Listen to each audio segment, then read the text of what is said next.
ਸਤਿ ਸ਼੍ਰੀ ਅਕਾਲ। ਤੁਸੀਂ ਜੁੜੇ ਹੋਏ ਹੋ ਪੰਜਾਬੀ ਰੇਡੀਓ ਯੂਐਸਏ ਦੇ ਨਾਲ ਤੇ ਮੈਂ ਹਾਂ ਪ੍ਰਵੀਨ ਸ਼ਰਮਾ ਲੈ ਕੇ ਹਾਜ਼ਰ ਹਾਂ ਪ੍ਰੋਗਰਾਮ ਖਬਰ ਤੇ ਨਜ਼ਰ। ਖਬਰ ਤੇ ਨਜ਼ਰ ਪ੍ਰੋਗਰਾਮ ਦੇ ਵਿੱਚ ਕਈ ਅਹਿਮ ਤੇ ਕਈ ਖਾਸ ਖਬਰਾਂ ਨੂੰ ਲੈ ਕੇ ਚਰਚਾ ਕਰਨ ਦੇ ਲਈ ਜੁੜ ਚੁੱਕੇ ਨੇ ਮਿੰਟੂ ਗੁਰਸਰੀਆ ਜੀ। ਮਿੰਟੂ ਸਤਿ ਸ਼੍ਰੀ ਅਕਾਲ, ਸਵਾਗਤ ਹੈ ਜੀ ਪੰਜਾਬੀ ਰੇਡੀਓ ਯੂਐਸਏ ਦੇ। ਸ਼ੁਕਰੀਆ ਸਾਰਿਆਂ ਨੂੰ, ਸਤਿ ਸ੍ਰੀ ਅਕਾਲ ਜੀ। ਸਤਿ ਸ਼੍ਰੀ ਅਕਾਲ ਜੀ। ਪ੍ਰੋਗਰਾਮ ਦੇ ਵਿੱਚ ਅੱਗੇ ਵਧਣ ਤੋਂ ਪਹਿਲਾਂ ਧੰਨਵਾਦ ਕਰਦੇ ਚਲੀਏ ਸਪਾਂਸਰਸ ਦਾ, ਜਿਹੜੇ ਜ਼ਰੀਆ ਬਣਦੇ ਨੇ ਇਹਨਾਂ ਪ੍ਰੋਗਰਾਮਾਂ ਨੂੰ ਤੁਹਾਡੇ ਤੱਕ ਪਹੁੰਚਾਉਣ ਦੇ ਲਈ। ਖਾਲਸਾ ਇੰਸ਼ੋਰੈਂਸ ਏਜੰਸੀ ਵਾਲੇ, ਜਿਨ੍ਹਾਂ ਤੋਂ ਤੁਸੀਂ ਹਰ ਤਰੀਕੇ ਦੀ ਇੰਸ਼ੋਰੈਂਸ ਲੈ ਸਕਦੇ ਹੋ।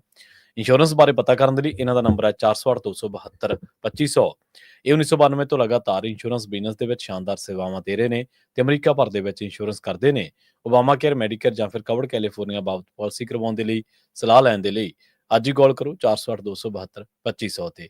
ਟਰਕੀਅਨ ਇਮੀਗ੍ਰੇਸ਼ਨ ਲਾ ਫਰਮ ਵਾਲੇ, ਜੇ ਟਰਕੀਅਨ ਟੌਰਨੀ ਟਰਕੀਅਨਾਂ ਦੇ ਨਾਲ ਤੁਸੀਂ ਯੂਐਸ ਇਮੀਗ੍ਰੇਸ਼ਨ ਬਾਬਤ ਕੋਈ ਵੀ ਸਲਾਹ ਕਰਨੀ ਹੈ, ਕੋਈ ਵੀ ਸਵਾਲ ਪੁੱਛਣਾ ਤੇ ਇਹਨਾਂ ਦਾ ਨੰਬਰ ਹੈ 415-909-0503। ਕ੍ਰਿਸ਼ਨ ਧਨੋਟਾ ਯੂਬਾ ਸਿਟੀ, ਬਲਜਿੰਦਰ ਸਿੰਘ ਨੇ ਜਰੂਰਲੈਂਡ, ਪਰਮਜੀਤ ਕੌਰੰਗੀ ਵੈਕਾਵਲ, ਪ੍ਰਿਤਪਾਲ ਸਿੰਘ ਸਿੱਧੂ ਫ੍ਰੈਜ਼ਨੋ, ਜੀਐਨ ਵਾਲੇ ਟਰੱਕ ਵਾਸ਼ ਕਰਦੇ ਨੇ, ਆਇਲ ਚੇਂਜ ਕਰਦੇ ਨੇ, 에ਅਰ ਬ੍ਰੇਕਾਂ ਦਾ ਕੰਮ ਤਸੱਲੀ ਬਖਸ਼ ਕਰਵਾ ਸਕਦੇ ਹੋ, ਨਵੇਂ ਪੁਰਾਣੇ ਟਾਇਰ ਵੀ ਇਹਨਾਂ ਤੋਂ ਮਿਲਦੇ ਨੇ। ਲੋਕੇਸ਼ਨਾਂ ਸੈਂਤਾਨੀਲਾ ਦੀ ਨਿੰਮਾ ਸੋਤਾ ਦੇ ਨਾਲ ਗੱਲ ਕੀਤੀ ਜਾ ਸਕਦੀ ਹੈ 209-277-0113 ਤੇ। ਜਸਵਿੰਦਰ ਸਿੰਘ ਨਾਗਰਾ ਰੋਜ਼ਵੇਲ, ਅਵਤਾਰ ਸਿੰਘ ਸੰਘਾ ਯੂਬਾ ਸਿਟੀ ਤੋਂ। ਇਹਨਾਂ ਸਾਰੇ ਹੀ ਸਪਾਂਸਰਸ ਦਾ ਬਹੁਤ ਬਹੁਤ ਧੰਨਵਾਦ। ਤੇ ਜੇਕਰ ਤੁਸੀਂ ਵੀ ਪੰਜਾਬੀ ਰੇਡੀਓ ਯੂਐਸਏ ਦੇ ਇਹਨਾਂ ਦੇ ਪ੍ਰੋਗਰਾਮਾਂ ਨੂੰ ਸਪਾਂਸਰ ਕਰਨਾ ਚਾਹੁੰਦੇ ਹੋ ਤਾਂ ਸਟੂਡੀਓ ਦਾ ਨੰਬਰ ਹੈ 408-272-5200। ਅੱਜ ਦਾ ਇੱਕ ਖਬਰ ਤੇ ਨਜ਼ਰ ਪ੍ਰੋਗਰਾਮ ਸਾਲ 2025 ਦੀ 14 ਜਨਵਰੀ ਦਾ ਪ੍ਰੋਗਰਾਮ ਹੈ ਤੇ ਦਿਨ ਅੱਜ ਮੰਗਲਵਾਰ ਹੈ। ਖਬਰਾਂ ਦੀ ਸ਼ੁਰੂਆਤ ਕਰੀਏ ਮਿੰਟੂ ਜੀ, ਮੇਲਾ ਮਾਗੀ ਤੇ ਜਿਹੜੀਆਂ ਕਾਨਫਰੰਸਾਂ ਹੁੰਦੀਆਂ ਨੇ, ਸਿਆਸੀ ਕਾਨਫਰੰਸਾਂ, ਉਹਨਾਂ ਤੋਂ। ਇਹਨਾਂ ਕਾਨਫਰੰਸਾਂ ਨੇ ਸਿਆਸਤ ਮੰਗਾਈ ਹੈ ਜੀ ਤੇ ਨਵਾਂ ਅਕਾਲੀ ਦਲ ਇੱਕ ਹੋਂਦ ਦੇ ਵਿੱਚ ਆ ਗਿਆ, ਸਾਹਮਣੇ ਆ ਗਿਆ ਜੀ। ਦੇਖੋ, ਇਹ ਜਿਹੜੀਆਂ ਕਾਨਫਰੰਸਾਂ ਸਨ ਲਗਭਗ ਕਹਿ ਲਓ ਕਿ ਅਕਾਲੀਆਂ ਦੀਆਂ ਸੀ ਜੀ। ਅਕਾਲੀ ਦਲ ਅੰਮ੍ਰਿਤਸਰ ਸੀ, ਫਿਰ ਨਵਾਂ ਅਕਾਲੀ ਦਲ ਬਣਨਾ ਸੀ ਉਹ, ਤੇ ਇੱਕ ਉਹ ਅਕਾਲੀ ਦਲ ਜੋ ਬੜਾ ਪੁਰਾਣਾ ਹੈ ਤੇ ਜਿਹੜਾ ਇਸ ਵੇਲੇ ਹਾਲਾਤ ਦੇ ਨਾਲ ਜੂਝ ਰਿਹਾ, ਅਕਾਲੀ ਦਲ ਬਾਦਲ ਜੀ। ਤੇ ਤਿੰਨ ਕਾਨਫਰੰਸਾਂ ਸੀਗੀਆਂ। ਸਭ ਤੋਂ ਪਹਿਲਾਂ ਤੇ ਜੇ ਆਪਾਂ ਦੇਖੀਏ ਤਾਂ ਜਿਹੜੀ ਕਾਨਫਰੰਸ ਅਕਾਲੀਆਂ ਦੀ ਆ, ਅਕਾਲੀ ਦਲ ਬਾਦਲ ਦੀ, ਤਾਂ ਉਹਦੇ ਵਿੱਚ ਹੁਣ ਦੇਖੋ ਗੱਲ ਕੀ ਹੈ ਕਿ ਜੇ ਤਾਂ ਦੇਖੋ ਇੱਕ ਧੜੇ ਨੂੰ ਸੰਤੁਸ਼ਟ ਕਰਨਾ ਹੋਵੇ, ਖੁਸ਼ ਕਰਨਾ ਹੋਵੇ ਪ੍ਰਵੀਨ ਜੀ, ਤਾਂ ਫਿਰ ਗੱਲ ਵਨ ਸਾਈਡਡ ਜਿਹੜੀ ਆ ਉਹ ਰਹਿ ਕੇ ਕਰ ਦਿੱਤੀ ਜਾਂਦੀ ਹੈ। ਗੱਲ ਅਸੀਂ ਸਾਰਿਆਂ ਦੀ ਕਰਾਂਗੇ ਵਾਰੋ-ਵਾਰੀ, ਗੱਲ ਜੋ ਜਾਇਜ਼ ਆ, ਜੈਨੂਇਨ ਆ, ਯਤਨ ਹੋ ਰਹੇਗਾ। ਤਾਂ ਗੱਲ ਇਹ ਆ ਕਿ ਇਹਨਾਂ ਦਾ ਇਕੱਠ ਤਗੜਾ ਸੀ, ਅਕਾਲੀ ਦਲ ਬਾਦਲ ਦਾ ਇਕੱਠ ਕਿਵੇਂ ਸੀ? ਕਿਉਂਕਿ ਸਾਰਾ ਜ਼ੋਰ ਲੱਗਾ ਹੋਇਆ ਸੀ ਤੇ ਅਕਾਲੀ ਦਲ ਦੀ ਸਭ ਤੋਂ ਜ਼ਿਆਦਾ ਤਾਕਤ ਇਸ ਇਲਾਕੇ 'ਚ ਰਹਿੰਦੀ ਤੇ ਜਿਹੜੇ ਅਕਾਲੀ ਦਲ ਦੇ ਕਹਿ ਲਓ ਕਿ ਵੱਡੇ ਧਨਾੜ ਇੱਧਰ ਦੇ ਜ਼ਿਮੀਂਦਾਰ ਆ, ਉਹ ਵੀ ਇਸ ਇਲਾਕੇ 'ਚ ਪੂਰਾ ਤੁਹਾਨੂੰ ਪਤਾ ਆਪਣਾ ਰੋਬ ਸ਼ੁਭ ਰੱਖਦੇ ਆ। ਤਾਂ ਸਾਰਾ ਜ਼ੋਰ ਲੱਗਾ ਸੀਗਾ ਕਿ ਇਕੱਠ ਭਰਪੂਰ ਹੋਵੇ ਤੇ ਇਕੱਠ ਉਹਨਾਂ ਨੇ ਕੀਤਾ।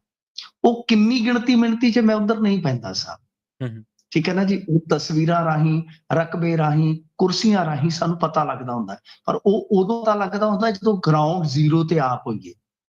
ਅਸੀਂ ਰੈਲੀਆਂ ਕਵਰ ਕਰਦੇ ਹੁੰਦੇ ਸੀ, ਅਸੀਂ ਜਾ ਕੇ ਪੰਡਾਲ ਪੁੱਛਦੇ ਸੀ ਟੈਂਟ ਵਾਲੇ ਤੋਂ, ਉਸ ਤੋਂ ਬਾਅਦ ਅਸੀਂ ਕੁਰਸੀਆਂ ਦੀ ਲਾਈਨ ਚੈੱਕ ਕਰਦੇ ਹੁੰਦੇ ਸੀ, ਕਿੰਨੇ ਬੰਦੇ ਐਵਰੇਜ ਕੱਢ ਦਿੰਦੇ ਸੀ ਅਸੀਂ। ਔਰ ਹੁਣ ਮੈਂ ਜਾਂਦਾ ਨਹੀਂ ਜੀ, ਠੀਕ ਹੈ ਨਾ ਜੀ। ਮੈਨੂੰ ਰਕਬਾ ਦੇ ਦਿਓ, ਕੁਰਸੀਆਂ ਦੇ ਦਿਓ, 1 ਮਿੰਟ 'ਚ ਤੁਹਾਨੂੰ ਦੱਸ ਦੂੰਗਾ ਮੈਂ ਕਿ ਇੰਨਾ ਘੱਟ ਹੈ। ਤੋ ਖੈਰ, ਦੂਜੇ ਪਾਸੇ ਜੇ ਦੇਖੀਏ ਤਾਂ ਅਕਾਲੀ ਦਲ ਅੰਮ੍ਰਿਤਸਰ ਦਾ ਵੀ ਜਿੱਡਾ ਕੁ ਪੰਡਾਲ ਸੀ ਉਹ ਭਰਿਆ ਸੀਗਾ ਜੀ। ਤੇ ਤੀਜਾ ਆ ਗਿਆ ਅੰਮ੍ਰਿਤਪਾਲ ਸਿੰਘ ਹੋਰਾਂ ਦਾ, ਕਿਉਂਕਿ ਇਹਨਾਂ ਨੂੰ ਜਗ੍ਹਾ ਵੀ ਬਦਲਣੀ ਪਈ। ਨੋਟੇਬਲ ਗੱਲ ਇਹ ਆ, ਪਰ ਬਾਵਜੂਦ ਇਸ ਤੇ 11 ਵਜੇ ਤੱਕ ਇਹਨਾਂ ਦੀਆਂ ਕੁਰਸੀਆਂ 'ਚ ਇੱਕ ਵੀ ਬੰਦਾ ਨਹੀਂ ਸੀ। ਜੀ। ਠੀਕ ਹੈ ਜੀ। 11 ਵਜੇ ਤੱਕ ਸਾਡਾ ਕੋਈ ਸਾਥੀ ਉੱਥੇ ਪਹੁੰਚਿਆ, ਉਹਨੇ ਮੈਨੂੰ ਫੋਟੋ ਭੇਜੀ, ਕਹਿੰਦਾ ਇੱਥੇ ਤੇ ਬੰਦਾ ਹੀ ਹੈ ਨਹੀਂ ਕੋਈ। ਤੇ 25 ਮਿੰਟ ਬਾਅਦ ਉਸਨੇ ਜਿਹੜੀ ਫੋਟੋ ਭੇਜੀ ਤਾਂ ਉਹ ਲਗਭਗ ਫੁੱਲ ਸਨ। ਜੀ 25-30 ਮਿੰਟਾਂ 'ਚ। ਤਾਂ ਕਹਿੰਦਾ ਮਤਲਬ ਇਹ ਆ ਕਿ ਇੰਨੀ ਜਲਦੀ ਟਾਈਮ ਹੀ ਉਸ ਹਿਸਾਬ ਦਾ ਹੁੰਦਾ ਨਾ ਕਈ ਵਾਰ। ਜਿਹੜਾ ਇਹਨਾਂ ਦਾ ਪੰਡਾਲ ਸੀਗਾ, ਤੁਹਾਨੂੰ ਪਤਾ ਅਕਾਲੀ ਦਲ ਬਾਦਲ ਨੂੰ ਖੁੱਲੀ ਜਗ੍ਹਾ ਮਿਲਦੀ ਹੈ, ਰੋਡ ਤੇ ਉੱਤੇ ਮਿਲਦੀ ਆ, ਐਸਜੀਪੀਸੀ ਪੂਰੀ ਸਪੋਰਟ ਕਰਦੀ ਆ, ਸਭ ਪਤਾ ਆਪਾਂ ਨੂੰ। ਪਰ ਦੂਸਰੇ ਪਾਸੇ ਇਹਨਾਂ ਵਾਸਤੇ ਦਿੱਕਤ ਇੱਕ ਥਾਂ ਦੀ ਵੀ ਪੈਦਾ ਹੋ ਗਈ, ਥਾਂ ਬਦਲਣੀ ਪਈ। ਜਿਹੜੀ ਥਾਂ ਸੀ ਉਹ ਸੀ ਇੱਕ ਰਿਜ਼ੋਰਟ। ਰਿਜ਼ੋਰਟ ਦੇ ਵਿੱਚ ਇੱਕ ਜਿਹੜਾ ਆਪਣਾ ਲੌਨ ਹੁੰਦਾ, ਜਿਹੜਾ ਇਸ ਕਿਸਮ ਦਾ, ਤਾਂ ਮਤਲਬ ਕਿ ਉਹਦਾ ਏਰੀਆ ਬਹੁਤ ਘੱਟ ਹੁੰਦਾ। ਕੋਈ ਬੰਦਾ ਦੱਸ ਰਿਹਾ ਸੀ, ਮੈਂ ਪੁਸ਼ਟੀ ਨਹੀਂ ਕਰਦਾ, ਕਿ 5000 ਦੇ ਕਰੀਬ, ਮਤਲਬ ਕਿ 4 ਤੋਂ 5000 ਦੇ ਕਰੀਬ ਕੁਰਸੀ ਹੋਏਗੀ, ਜਿਹੜੀ ਕਿ ਫੁੱਲ ਸੀ। ਆਸੇ ਪਾਸੇ ਬੰਦਾ ਮਤਲਬ ਕਿ ਲਾ ਸਕਦਾ ਵੀ, ਯਾਨੀ ਲਗਭਗ ਇਹ ਘੱਟ ਸੀਗਾ। ਹਾਲਾਂਕਿ ਮੈਂ ਪੁਸ਼ਟੀ ਨਹੀਂ ਕਰਦਾ, ਮੈਂ ਜਿਵੇਂ ਤੁਹਾਨੂੰ ਦੱਸਿਆ ਕਿ ਉਹ ਪੂਰਾ ਸੀਗਾ, ਯਾਨੀ ਜਿਹੜਾ ਉਹ ਲੌਨ ਸੀਗਾ ਪੂਰਾ ਇਧਰੋਂ ਵੀ ਭਰਿਆ ਹੋਇਆ ਸੀਗਾ। ਇਕੱਠ ਯਾਨੀ ਜਿੰਨੇ ਵੀ ਪੰਡਾਲ ਇਹਨਾਂ ਨੇ ਲਾਏ, ਜਿੱਡੇ ਵੀ ਲਾਏ, ਤਿੰਨਾਂ ਧਿਰਾਂ ਨੇ, ਉਹ ਫੁੱਲ ਸੀ। ਕਿਸੇ ਦਾ ਛੋਟਾ ਹੋ ਗਿਆ ਪੰਡਾਲ, ਕਿਸੇ ਦਾ ਵੱਡਾ ਹੋ ਗਿਆ, ਤੇ ਅਕਾਲੀਆਂ ਦਾ ਜਿਹੜਾ ਖਾਸ ਤੌਰ ਤੇ ਬਾਦਲ ਦਲੀਆਂ ਦਾ ਇਕੱਠ ਸੀ ਸਾਹਿਬ, ਉਹ ਵੱਡਾ ਸੀ। ਉਹਦੇ ਚ ਕੋਈ ਮਤਲਬ ਕਿ ਅਤਕਥਨੀ ਨਹੀਂ ਹੈ। ਹੁਣ ਜਿਹੜੀ ਗੱਲ ਰਹੀ ਅਕਾਲੀ ਦਲ, ਆਪਾਂ ਬਾਦਲ ਦੀ ਗੱਲ ਕਰਦੇ ਹਾਂ, ਤਾਂ ਦੇਖੋ ਅਕਾਲੀ ਦਲ ਬਾਦਲ ਦੀ ਜਿਹੜੀ ਕਾਨਫਰੰਸ ਹੈ, ਉਹਦੇ ਵਿੱਚ ਅੱਜ ਸਭ ਤੋਂ ਵੱਡੀ ਗੱਲ ਵੇਖਣ ਵਾਲੀ ਤੇ ਆਈਓ ਸੀਗੀ ਨਾ ਕਿ ਸੁਖਬੀਰ ਸਿੰਘ ਬਾਦਲ ਨੇ ਇੱਕ ਵੱਡੇ ਜਨਤਕ ਇਕੱਠ ਨੂੰ ਕਾਫੀ ਦੇਰ ਬਾਅਦ ਸੰਬੋਧਨ ਕਰਨਾ, ਕੀ ਬੋਲਣਗੇ? ਤਾਂ ਉਹਨਾਂ ਨੇ ਫਿਰ ਜਿਹੜਾ ਨਿਸ਼ਾਨਾ ਰੱਖਿਆ ਉਹ ਅਮਰਤਪਾਲ ਸਿੰਘ ਤੇ ਇੰਡਾਇਰੈਕਟਲੀ ਰੱਖ ਦਿੱਤਾ। ਇੱਥੋਂ ਤੱਕ ਕਿ ਨਵੀਂ ਦੁਕਾਨ ਖੋਲਣ ਵਾਲਿਆਂ ਬਾਰੇ ਏਦਾਂ ਗੱਲ ਕਹੀ, ਸ਼ਬਦ ਉਹਨਾਂ ਨੇ ਇਸਤੇਮਾਲ ਕੀਤੇ ਕਿ ਇਹ ਨਸ਼ਾ ਛਡਾਉਣ ਆਏ ਸੀ ਤੇ ਇਹਨਾਂ ਦਾ ਇੱਕ ਪਰਿਵਾਰਕ ਮੈਂਬਰ ਵੇਖ ਲਓ ਆਪ ਹੀ ਫੜਿਆ ਗਿਆ, ਹਰੀਨੌ ਦਾ ਇਹਨਾਂ ਨੇ ਕਤਲ ਕਰਵਾਇਆ, ਮਤਲਬ ਕਿ ਉਹਦੇ ਚ ਨਾਮਜ਼ਦ ਹੋ ਗਿਆ। ਇਹ ਮੁੰਡੇ ਮਰਵਾ ਦੇਣਗੇ, ਆਪਾਂ ਪੰਜਾਬ ਨੂੰ ਬਚਾਉਣਾ ਹੈ। ਤਾਂ ਇਹ ਬਹੁਤ ਵੱਡੇ ਸ਼ਬਦ ਸੀ। ਹਾਲਾਂਕਿ ਇੱਕ ਸ਼ਬਦ ਉਹਨਾਂ ਨੇ ਗਦਾਰ ਵੀ ਇਸਤੇਮਾਲ ਕੀਤਾ, ਪਰ ਕਿਸੇ ਦਾ ਨਾਮ ਨਹੀਂ ਲਿਆ। ਜੀ ਜੀ, ਹੋ ਸਕਦਾ ਸੁਧਾਰ ਲਹਿਰ ਵਾਲਿਆਂ ਨੂੰ ਕਹਿ ਰਹੇ ਹੋਣ ਜਾਂ ਕਿਸੇ ਹੋਰ ਨੂੰ ਕਹਿ ਰਹੇ ਹੋ, ਡਾਇਰੈਕਟ ਨਾਮ ਨਹੀਂ ਲਿਆ। ਤਾਂ ਦੂਜੇ ਪਾਸੇ ਜੇ ਤੁਸੀਂ ਦੇਖੋਗੇ ਤਾਂ ਹੁਣ ਇਹ ਤੇ ਸੁਭਾਵਿਕ ਸੀ ਕਿ ਜਦੋਂ ਹੁਣ ਇਸ ਤਰ੍ਹਾਂ ਦੀ ਰਾਜਨੀਤਿਕ ਪਿੱਚ ਤੇ ਅਮਰਤਪਾਲ ਸਿੰਘ ਹੋਰੀ ਆਉਣਗੇ ਤਾਂ ਸਭ ਤੋਂ ਵੱਡਾ ਜਿਨ੍ਹਾਂ ਨੂੰ ਨੁਕਸਾਨ ਹੋਣਾ ਹੈ, ਉਹਨਾਂ ਨੇ ਪੂਰੇ ਨਿਸ਼ਾਨੇ ਜਿਹੜੇ ਆ ਉਹ ਵਿੰਨਣੇ ਆ। ਹੁਣ ਦੂਜੇ ਪਾਸੇ ਜਿਹੜੀ ਕਹਿ ਲਓ ਕਿ ਤਕਾਜ਼ੇ ਦੇ ਮੁਤਾਬਕ ਚੀਜ਼ ਉਡੀਕੀ ਜਾ ਰਹੀ ਸੀਗੀ, ਉਹ ਹੋਈ ਕਿ ਅਕਾਲੀ ਦਲ ਇੱਕ ਨਵਾਂ ਹੋਂਦ ਚ ਆਇਆ। ਉਸ ਅਕਾਲੀ ਦਲ ਦਾ ਨਾਮ ਪਹਿਲਾਂ ਹੀ ਕਿਤੇ ਨਾ ਕਿਤੇ ਕਿਆਸਿਆ ਜਾ ਰਿਹਾ ਸੀਗਾ ਕਿ ਇੱਕ ਤਾਂ ਉਹਦੇ ਚ ਪੰਜਾਬ ਹੋਏਗਾ, ਉਹ ਇੱਕ ਉਹਦੇ ਚ ਅਕਾਲੀ ਹੋਏਗਾ ਨਾਮ। ਤਾਂ ਦੋਨੇ ਆ ਗਏ ਅਕਾਲੀ ਦਲ ਵਾਰਸ ਪੰਜਾਬ ਦੇ। ਠੀਕ ਹੈ ਜੀ, ਅਕਾਲੀ ਦਲ ਵਾਰਸ ਪੰਜਾਬ ਦੇ ਉਹਨਾਂ ਨੇ ਨਾਮ ਰੱਖ ਦਿੱਤਾ, ਕਮੇਟੀਆਂ ਬਣਾ ਦਿੱਤੀਆਂ ਭਰਤੀ ਵਾਸਤੇ, ਇੱਕ ਕਹਿ ਲਓ ਕਾਰਜਕਾਰੀ ਬਣਾ ਦਿੱਤੀ ਕਮੇਟੀ ਤੇ ਨਾਮਜ਼ਦ ਕਰ ਦਿੱਤਾ ਬਤੌਰ ਪ੍ਰਧਾਨ ਅਮਰਤਪਾਲ ਸਿੰਘ ਹੋਰਾਂ ਨੂੰ। 15 ਉਹਨਾਂ ਨੇ ਮਤੇ ਰੱਖੇ ਨੇ। ਠੀਕ ਹੈ, 15 ਮਤੇ। ਉਹਨਾਂ ਦੇ ਵਿੱਚ ਜੇ ਤੁਸੀਂ ਦੇਖੋਗੇ, ਮੈਂ ਸਰਸਰੀ ਨਜ਼ਰ ਮਾਰੀ ਸੀ, ਕਾਪੀ ਸਾਡੇ ਕੋਲ ਆ ਗਈ, ਨਾਲ ਦੀ ਨਾਲ ਪੜ੍ਹੀ ਵੀ ਜੀ, ਇੱਕ ਦੋ ਹੋਰ ਪ੍ਰੋਗਰਾਮ ਵੀ ਕੀਤੇ ਮੈਂ। ਤਾਂ ਕਹਿੰਦਾ ਮਤਲਬ ਕਿ ਉਹਦੇ ਵਿੱਚ ਜੇ ਤੁਸੀਂ ਦੇਖੋਗੇ ਇੱਕ ਚੀਜ਼ ਜਿਹੜੀ ਮੈਂ ਇਤਫਾਕਨ ਦੇਖੀ, ਜਿਹੜੀ ਪਿਛਲੇ 8 ਸਾਲ ਤੋਂ 7 ਸਾਲ ਤੋਂ ਮੈਂ ਬੋਲਦਾ ਆ ਰਿਹਾ ਸੀ, ਪੁਲਿਸ ਰਿਫਾਰਮਸ ਦੀ ਗੱਲ ਆ ਉਹਦੇ ਚ। ਇਹ ਕਮਾਲ ਦੀ ਗੱਲ ਹੈ। ਠੀਕ ਹੈ, ਉਹਦੇ ਚ ਸ਼ਾਇਦ 13ਵਾਂ 14ਵਾਂ ਨੁਕਤਾ ਹੈ ਉਹ ਮੇਰੇ ਖਿਆਲ ਦੇ ਨਾਲ ਮਤਾ ਹੈ ਜਿਹੜਾ, ਉਹਦੇ ਚ ਪੁਲਿਸ ਦਾ ਗਠਨ ਦਾ। ਮੈਂ ਕਿਹਾ ਲੋ ਆਹ ਕਮਾਲ ਹੋ ਗਈ ਹੈ।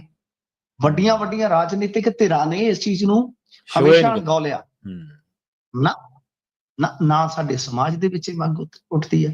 ਵਾਹਿਦ ਬੰਦਾ ਸਾਂਝੀ ਜਿਹਨੇ 17 ਚ ਗੱਲ ਸਟਾਰਟ ਕੀਤੀ, ਤੇ ਵਾਹਿਦ ਆ ਤਨਜ਼ੀਮ ਦੇਖੀ ਜਿਸਨੇ ਇਸ ਨੂੰ ਕੰਸੀਡਰ ਕੀਤਾ ਇਸ ਚੀਜ਼ ਨੂੰ ਕਿ ਅਸੀਂ ਪੁਲਿਸ ਦਾ ਪੁਨਰਗਠਨ ਕਰਾਂਗੇ। ਇਹਨਾਂ ਨੇ ਪੁਨਰਗਠਨ ਸ਼ਬਦ ਕੀਤਾ, ਪਰ ਬੇਸਿਕਲੀ ਤਾਂ ਰਿਫਾਰਮਸ ਦੇ ਵਿੱਚ ਵੀ ਹੋਣਾ ਹੈ ਨਾ ਸਭ ਕੁਝ। ਤਾਂ ਖੈਰ ਇੱਕ ਚੀਜ਼ ਹੋ ਰਿਹਾ ਕਿ ਇਹਨਾਂ ਨੇ ਮਤਲਬ ਕਿ ਤੁਹਾਨੂੰ ਪਤਾ ਹੀ ਆ, ਸੰਵਿਧਾਨ ਲਿਖਣਾ ਹੈ ਹੁਣ, ਸਾਰਾ ਕੁਝ ਵਿਸਾਖੀ ਤੱਕ ਉਹ ਤੈਅ ਕਰਨਗੇ। ਪਾਰਟੀ ਤਾਂ ਰਜਿਸਟਰਡ ਹੋਣੀ ਹੈ ਜੀ ਸੈਕੂਲਰ ਵੈਲਿਊਜ਼ ਨੂੰ ਮਾਨਤਾ ਦੇਣ ਤੇ, ਸਾਫ਼ ਹੈ। ਤੇ ਇਹਦਾ ਮਤਲਬ ਹੈ ਕਿ ਕੋਈ ਖਾਲਿਸਤਾਨ ਦਾ ਸ਼ਬਦ ਤਾਂ ਫਿਰ ਉੱਥੇ ਤੁਸੀਂ ਦੇਖਣ ਨੂੰ ਨਹੀਂ ਤੁਹਾਨੂੰ ਮਿਲੇਗਾ ਜੀ। ਤੇ ਨਾਲ ਇਹਨਾਂ ਨੇ ਸਾਰੇ ਵਰਗਾਂ ਦੀ ਆਖਿਆ ਕਿ ਅਸੀਂ ਨੁਮਾਇੰਦਗੀ ਕਰਾਂਗੇ। ਪਰ ਸਭ ਤੋਂ ਵੱਡੀ ਗੱਲ ਇਹ ਹੈ ਕਿ ਜਿਹੜੇ ਮੁੱਦੇ ਤੇ ਲੱਖੇ ਸਿਧਾਣੇ ਹੋਰੀ ਲੰਬੇ ਸਮੇਂ ਤੋਂ ਖੇਡ ਰਹੇ ਸੀਗੇ, ਸੁਖਪਾਲ ਸਿੰਘ ਖਹਿਰਾ ਖੇਡ ਰਹੇ ਸੀਗੇ, ਉਹ ਇਹਨਾਂ ਨੇ ਆਪਣੇ ਮਤੇ ਚ ਪਾ ਲਿਆ ਪੰਜਾਬ ਪੰਜਾਬੀਆਂ ਦਾ। ਮਤਲਬ ਕਿ ਇਹ ਜਿਹੜੇ ਪ੍ਰਵਾਸੀ ਆ, ਇਸ ਮਤੇ ਦੀ ਜਦੋਂ ਇਹਨਾਂ ਨੇ ਵਿਆਖਿਆ ਕੀਤੀ ਹੈ, ਉਹਦੇ ਵਿੱਚ ਖਾਸ ਤੌਰ ਤੇ ਇਸ ਗੱਲ ਦਾ ਜ਼ਿਕਰ ਕੀਤਾ ਹੈ ਕਿ ਬਾਹਰੋਂ ਲਿਆ ਕੇ ਇੱਕ ਗਿਣੀ ਮਿੱਥੀ ਸਾਜ਼ਿਸ਼ ਦੇ ਤਹਿਤ ਇੱਥੇ ਵਸਾਏ ਜਾ ਰਹੇ। ਠੀਕ ਹੈ ਜੀ। ਤਾਂ ਕਹਿਣ ਦਾ ਮਤਲਬ ਇਹ ਹੈ ਕਿ ਹੁਣ ਲੱਖਾ ਸਿਧਾਣਾ ਲੰਬੇ ਸਮੇਂ ਤੋਂ ਇਹ ਮੰਗ ਚੁੱਕ ਰਹੇ ਸੀ ਕਿ ਇਦਾਂ ਦੀ ਪੋਲਿਟਿਕਸ ਜੇ ਆਪਾਂ ਦੇਖੀਏ, ਬਹੁਤ ਕਹਿ ਲਓ ਕਿ ਅਗਾਂਹ ਜਾ ਕੇ ਕਰਨ ਵਾਲੇ ਸੁਖਪਾਲ ਸਿੰਘ ਖਹਿਰਾ, ਉਹਨਾਂ ਦੀ ਵੀ ਇਹ ਲਾਈਨ ਹੈ।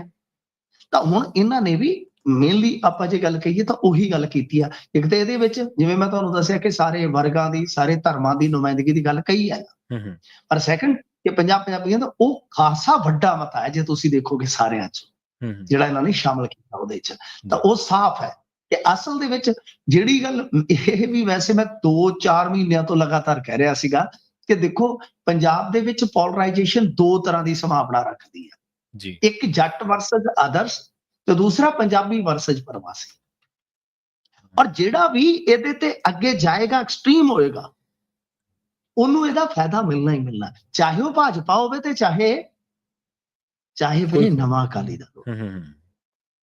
ਉਦੋਂ ਮੈਂ ਉਸ ਜਗ੍ਹਾ ਤੇ ਰੱਖਦਾ ਸੀ ਲੱਖੇ ਸਿਧਾਣਾ ਜੀ, ਕਿ ਮਤਲਬ ਕਿ ਜਦੋਂ ਮੋਹਾਲੀ ਦੇ ਵਿੱਚ ਡਬਲ ਮਰਡਰ ਹੋਇਆ ਤਾਂ ਉਸ ਵੇਲੇ ਮੈਨੂੰ ਸਵਾਲ ਕੀਤਾ ਗਿਆ ਤੇ ਮੈਂ ਕਿਹਾ ਜੀ ਲੱਖੇ ਸਿਧਾਣੇ ਨੂੰ ਵੀ ਇਸ ਚੀਜ਼ ਦਾ ਫਾਇਦਾ ਮਿਲੇ।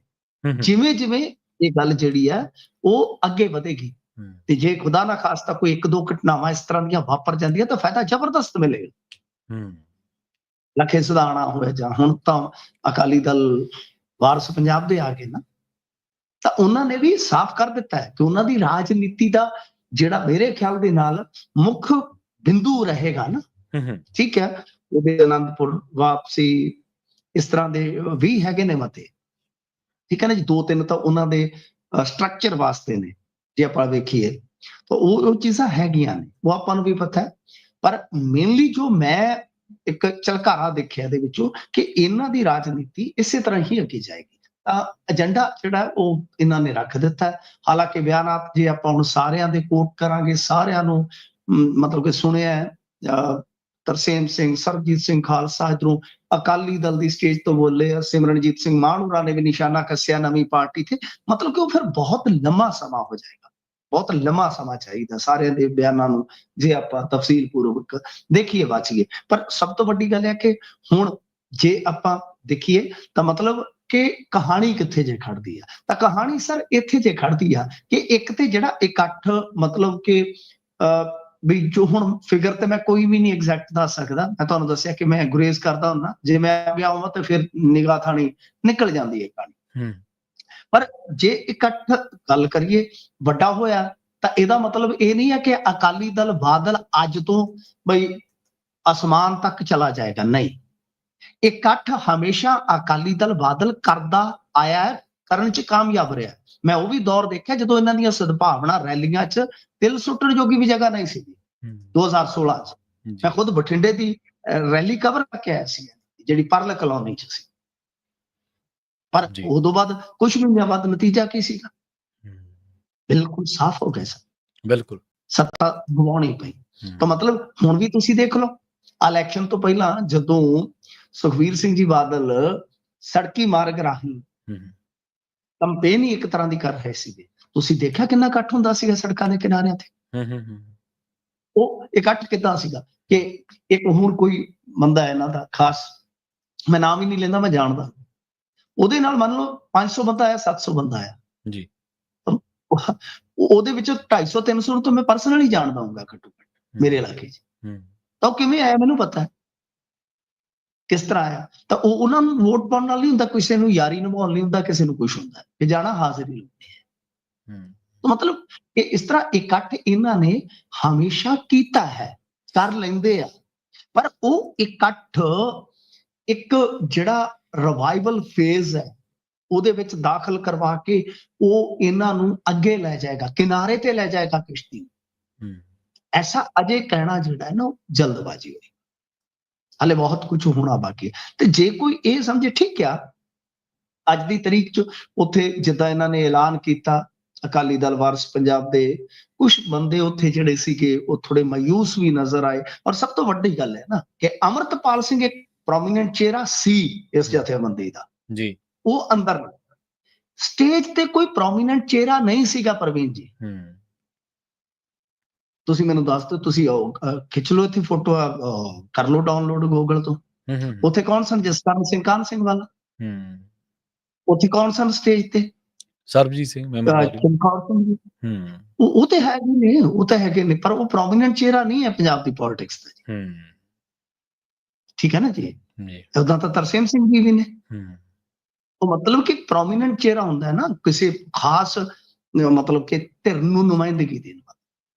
ਤਾਂ ਮਤਲਬ ਕਿ ਇਹ ਇੱਕ ਤਰ੍ਹਾਂ ਨਾਲ ਕਹਿ ਲਓ ਕਿ ਥੋੜੀ ਘਾਟ ਮੈਨੂੰ ਘੱਟੋ ਘੱਟ ਨਜ਼ਰ ਆਈ ਕਿ ਇੱਕ ਚਿਹਰਾ ਜਿਹੜਾ ਹੈ ਨਾ ਉੱਥੇ ਕੋਈ ਵੱਡਾ ਨਹੀਂ ਸੀਗਾ ਇਸ ਤਰ੍ਹਾਂ ਦਾ, ਜਿਵੇਂ ਅਮਰਤਪਾਲ ਸਿੰਘ ਦਾ ਇੱਕ ਔਰਾ ਸੀਗਾ ਨਾ ਕਿਸੇ ਟਾਈਮ ਤੇ। ਤਾਂ ਇਹ ਚੀਜ਼ ਦੀ ਜਿਹੜੀ ਹੈ ਨਾ ਥੋੜੀ ਉੱਥੇ ਘਾਟ ਆਈ, ਥੋੜੀ ਮਾਯੂਸੀ ਵੀ ਹੈ ਕੁਝ ਚੀਜ਼ਾਂ ਨੂੰ ਲੈ ਕੇ। ਪਰ ਮੈਂ ਫਿਰ ਕਹਿੰਦਾ ਕਿ ਦੇਖੋ ਇੱਕ ਵੇਲਾ ਸੀਗਾ ਜਦੋਂ ਆਮ ਆਦਮੀ ਪਾਰਟੀ ਦੇ ਇਕੱਠ ਵੀ ਮੈਂ ਛੋਟੇ ਦੇਖੇ ਆ। ਮੈਂ ਉਹ ਵੀ ਦੌਰ ਦੇਖਿਆ ਜਦੋਂ ਇਹਨਾਂ ਦੇ ਲੀਡਰ ਜਿਹੜੇ ਆ ਉਹ ਆ ਕੇ ਤਾਰ ਵਾਲਾ ਮਾਈਕ ਫੜ ਕੇ ਐਵੇਂ ਗੱਡੇ ਗਡੀਰਿਆਂ ਤੇ ਵੀ ਖਲੋ ਕੇ ਸੰਬੋਧਨ ਕਰਕੇ ਗਏ ਨੇ। ਮਤਲਬ ਕਿ ਐ ਜੁਗਾੜੂ ਮੰਚਾਂ ਤੇ ਮਸੀ ਬੰਦੇ ਪਿੰਡ ਚੋਂ 15-20 ਨਿਕਲਦੇ ਹੁੰਦੇ ਸੀ ਜੀ। ਠੀਕ ਹੈ ਨਾ ਜੀ। ਇੱਕ ਤੇ ਇਹ ਸੀਗਾ ਕਿ ਜਿਹੜਾ ਮਾਲਵਾ ਹੈ ਸ੍ਰੀ ਮੁਕਤਸਰ ਸਾਹਿਬ, ਜੇ ਇਸ ਦੀ ਫਰਜ਼ ਕਰੋ ਜਗ੍ਹਾ ਮਾਝੇ ਦੀ ਹੁੰਦੀ, ਏਰੀਆ ਖਡੂਰ ਸਾਹਿਬ ਹੁੰਦਾ, ਤਰਨਤਾਰਨ ਹੁੰਦਾ ਜਾਂ ਅੰਮ੍ਰਿਤਸਰ ਹੁੰਦਾ, ਗੱਲ ਹੋਰ ਤਾਂ ਫਰਕ ਗੱਲ ਹੋਰ ਹੁੰਦੀ ਇਕੱਠ ਦੀ, ਜੇ ਆਪਾਂ ਇਕੱਠ ਨੂੰ ਇੱਕ ਪੈਮਾਨਾ ਮੰਨੀਏ। ਦੂਜੀ ਚੀਜ਼ ਮੈਂ ਜਿਵੇਂ ਕਹਿ ਰਿਹਾ ਕਿ ਇਕੱਠ ਇੱਕ ਵੇਲੇ ਆਮ ਆਦਮੀ ਪਾਰਟੀ ਦੇ ਵੀ ਕੋਈ ਐਡੇ ਨਹੀਂ ਹੁੰਦੇ ਸੀਗੇ ਕਿ ਬਈ ਲੱਖਾਂ ਚ ਲੋਕ ਆਉਂਦੇ ਸੀ ਜਦੋਂ ਇਹਨਾਂ ਨੇ ਸ਼ੁਰੂਆਤ ਕੀਤੀ ਆ। ਮੈਂ ਤੇ ਜਦੋਂ ਆਮ ਆਦਮੀ ਪਾਰਟੀ ਨੇ ਰੇੜਾ ਰੇੜਿਆ ਆਪਣਾ ਉਦੋਂ ਤੋਂ ਕਵਰ ਕੀਤਾ ਇਹਨਾਂ ਨੂੰ। ਬਹੁਤ ਸੀਮਤ ਇਕੱਠ ਹੁੰਦੇ ਸੀਗੇ ਸਰ, ਔਰ ਇਹ ਝੂਠ ਬੋਲਦੇ ਹੁੰਦੇ ਸੀ ਕਈ ਵਾਰ ਕਿ ਭਗਵੰਤ ਮਾਨ ਆ ਰਿਹਾ ਇੱਥੇ, ਲੋਕ ਚੁਟਕਲੇ ਸੁਣ ਜਾਂਦੇ ਸੀ, ਚਲੋ ਮਨੋਰੰਜਨ ਕਰ ਆਉਣੇ ਆ, ਜਾਂਦਿਆਂ ਨੂੰ ਕਹਾ ਕੋਈ ਲੀਡਰ ਹੋਰ ਹੁੰਦਾ ਸੀ ਤਾਂ ਤੱਤੀਆਂ ਠੰਡੀਆਂ ਸੁਣਾ ਕੇ ਪਾਸੇ ਮੁੜ ਜਾਂਦੇ ਸੀ। ਇਹ ਸਭ ਕੁਝ ਹੋਇਆ, ਪਰ ਬਾਅਦ ਦੇ ਵਿੱਚ ਤੁਸੀਂ ਦੇਖੋ ਕਿ ਉਸ ਪਾਰਟੀ ਨੇ ਕਿਸ ਤਰ੍ਹਾਂ ਇੱਕ ਝੱਖੜ ਚਲਾ ਦਿੱਤਾ।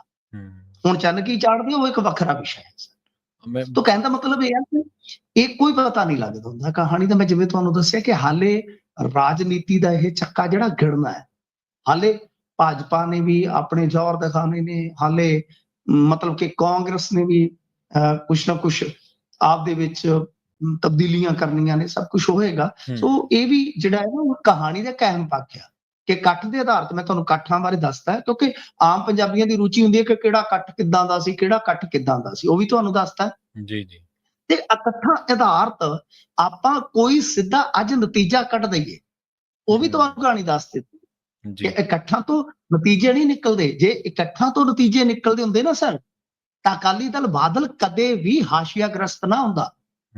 ਉਹਨਾਂ ਦੇ ਹਮੇਸ਼ਾ ਇਕੱਠ ਵੱਡੇ ਹੁੰਦੇ ਨੇ, ਜਿੱਥੇ ਮਰਜ਼ੀ ਦੇਖ ਲਿਓ ਇਕੱਠ ਉਹਨਾਂ ਦੇ ਠੀਕ ਠਾਕ ਹੋ ਜਾਂਦੇ ਨੇ ਅੱਜ ਵੀ। ਸੋ ਲਿਹਾਜ਼ਾ ਦੇਖਦੇ ਆ ਅੱਗੇ ਕੀ ਆ, ਪਰ ਇਹਨਾਂ ਨੇ ਜੋ ਕਹਿ ਲਓ ਕਿ ਆਪਣਾ ਸ੍ਰੀ ਮੁਕਤਸਰ ਸਾਹਿਬ ਦਾ ਐਲਾਨਨਾਮਾ ਇਹਨਾਂ ਨੇ ਲਿਖਿਆ, ਸ਼ਾਇਦ ਮੁਕਤਸਰ ਐਲਾਨਨਾਮਾ ਲਿਖਿਆ, ਉਹਨੂੰ ਪੜ੍ਹਨਾ ਪਏਗਾ ਦੁਬਾਰਾ। ਜੇ ਮੈਂ ਪੜ੍ਹ ਹੀ ਲੈਣਾ, 1 ਮਿੰਟ ਹੀ ਲੱਗਣਾ ਜੀ, ਮੇਰੇ ਕੋਲ ਹੀ ਕਾਪੀ ਹੈਗੀ ਆ, ਉਹ ਵੀ ਦੇਖਦੇ ਆਪਾਂ। ਤਾਂ ਉਹਦੇ ਵਿੱਚ ਇੱਕ ਚੀਜ਼ ਜਿਹੜੀ ਹੋਰ, ਪ੍ਰਵੀਨ ਜੀ ਮੈਂ ਜਾਂਦਿਆਂ ਤੁਹਾਡਾ ਟਾਈਮ ਖਾਸਾ ਲੈ ਲਿਆ ਮੈਂ, ਜਾਂਦਿਆਂ ਇੱਕ ਚੀਜ਼ ਮੈਂ ਹੋਰ ਐਡ ਕਰਨੀ ਚਾਹੁੰਦਾ ਆਪਣੇ ਬੰਨਿਓ ਕਿ ਜੇ ਦੇਖੀਏ ਤਾਂ ਉਹ ਜਿਹੜੇ 15 ਮਤੇ ਆਏ ਨੇ ਉਹਨਾਂ ਦੇ ਵਿੱਚ ਵਿਸ਼ੇਸ਼ ਤੌਰ ਤੇ ਆਪਾਂ ਗੱਲ ਕਰੀਏ ਸ੍ਰੀ ਮੁਕਤਸਰ ਸਾਹਿਬ ਐਲਾਨਨਾਮਾ। ਹਾਂਜੀ ਠੀਕ ਹੈ। ਤਾਂ ਮਤਲਬ ਕਿ ਹਾਂਜੀ ਜਿੱਦਾਂ ਆਪਾਂ ਕਹਿ ਲਈਏ ਨਾ ਕਿ ਡਿਕਲੇਰੇਸ਼ਨ ਹੋ ਗਈ, ਤਾਂ ਉਹ ਇਸ ਐਲਾਨਨਾਮੇ ਦੇ ਵਿੱਚ ਇੱਕ ਚੀਜ਼ ਜਿਹੜੀ ਹੈ ਮੈਨੂੰ ਮਤਲਬ ਕਿ ਥੋੜੀ ਜਿਹੀ ਕਿਤੇ ਨਾ ਕਿਤੇ ਕਹਿ ਲਓ ਮਹਿਸੂਸ ਹੋਈ, ਸ਼ਾਇਦ ਤੁਸੀਂ ਵੀ ਜਦੋਂ ਪੜ੍ਹੋਗੇ ਮਹਿਸੂਸ ਹੋਏਗੀ, ਕਿ ਜੋ ਪੰਜਾਬ ਦੀ ਇਸ ਵੇਲੇ ਆਰਥਿਕ ਬਦਹਾਲੀ ਹੈ ਜੀ, ਉਹਦੇ ਤੇ ਇਹ ਡਿਕਲੇਰੇਸ਼ਨ ਹਾਲ ਫਿਲਹਾਲ ਸਾਇਲੈਂਟ ਹੈ। ਠੀਕ ਹੈ, ਹਾਲਾਂਕਿ ਬਹੁਤ ਸਾਰੇ ਹੋਰ ਵੀ ਮੁੱਦੇ ਹੋ ਸਕਦੇ ਆ, ਪਰੰਤੂ ਇੱਧਰ ਕੋਈ ਮਤਾ ਨਹੀਂ। ਪਰ ਇਹ ਜਿਵੇਂ ਮੈਂ ਕਿਹਾ ਕਿ ਇੱਕ ਬੇਸਿਕ ਕਹਿ ਲਓ ਕਿ ਕਿਸੇ ਪਾਰਟੀ ਦੀ ਤਨਜ਼ੀਮ ਦੀ ਜਿਹੜੀ ਹੈ ਨਾ ਉਹ ਜਰਨੀ ਸਟਾਰਟ ਹੁੰਦੀ ਹੈ, ਉਹ ਹੈ ਕਿ ਕਿਸ ਤਰ੍ਹਾਂ ਇਹਨਾਂ ਨੇ ਆਪਦਾ ਸਟਰਕਚਰ ਖੜਾ ਕਰਨਾ, ਜਥੇਬੰਦਕ ਕਿਸ ਤਰ੍ਹਾਂ ਮੇਨ ਇਹਨਾਂ ਦੇ ਜਿਹੜੇ ਆ ਉਹ ਏਜੰਡੇ ਹੋਣਗੇ, ਕਿਹੜੇ ਮਤਲਬ ਕਿ ਆਈਡੀਓਲੋਜੀਕਲੀ ਜਿਹੜੇ ਆਪਾਂ ਦੇਖਦੇ ਆ ਕਿ ਕਿਸੇ ਵੀ ਤਨਜ਼ੀਮ ਦੇ ਪਿੱਲਰ ਹੁੰਦੇ ਆ, ਉਹਦੇ ਬਾਰੇ ਸੰਕੇਤ ਹੈ। ਬਾਕੀ ਦੇਖੋ ਹੁਣ ਅੱਗੇ ਕੀ ਬਣਦਾ ਜੀ। ਜੀ ਬਿਲਕੁਲ, ਜਿਹੜੀ ਤੁਸੀਂ ਇਕੱਠ ਦੀ ਗੱਲ ਕਰ ਰਹੇ ਸੀ ਮਿੰਟੂ ਜੀ, ਤੁਹਾਡੇ ਯਾਦ ਹੋਣਾ ਜਦੋਂ ਭਗਵੰਤ ਮਾਨ ਤੁਹਾਡੇ ਗੁਆਂਢੀ ਪਿੰਡ ਕਬਰਵਾਲਾ ਵਿਖੇ ਆਏ ਸੀ, ਮੇਰੇ ਖਿਆਲ 'ਚ ਉਦੋਂ 1000 ਬੰਦਾ ਵੀ ਨਹੀਂ ਹੋਣਾ ਜਿਨ੍ਹਾਂ ਸਮਿਆਂ ਦੇ ਵਿੱਚ ਰੈਲੀਆਂ ਕਰਦੇ ਸੀਗੇ। ਮੈਂ ਸਰ 50 ਬੰਦੇ ਦੇਖੇ ਨੇ ਇਹਨਾਂ ਦੇ ਇਕੱਠਾਂ 'ਚ। ਮੈਂ ਤੁਹਾਨੂੰ ਦੱਸੀ ਜਾਂਦਾ ਜੀ, ਮੈਂ ਉਦੋਂ ਲੰਬੀ 'ਚ ਸੀਗਾ। ਜਰਨੈਲ ਸਿੰਘ ਜਦੋਂ ਇੱਥੇ ਆ ਕੇ ਲੜੇ ਨੇ, ਉਦੋਂ ਕੇਜਰੀਵਾਲ ਨੂੰ ਆ ਕੇ ਕੋਲਿਆਂ ਵਾਲੀ ਰੈਲੀ ਕਰਨੀ ਪਈ ਸੀ।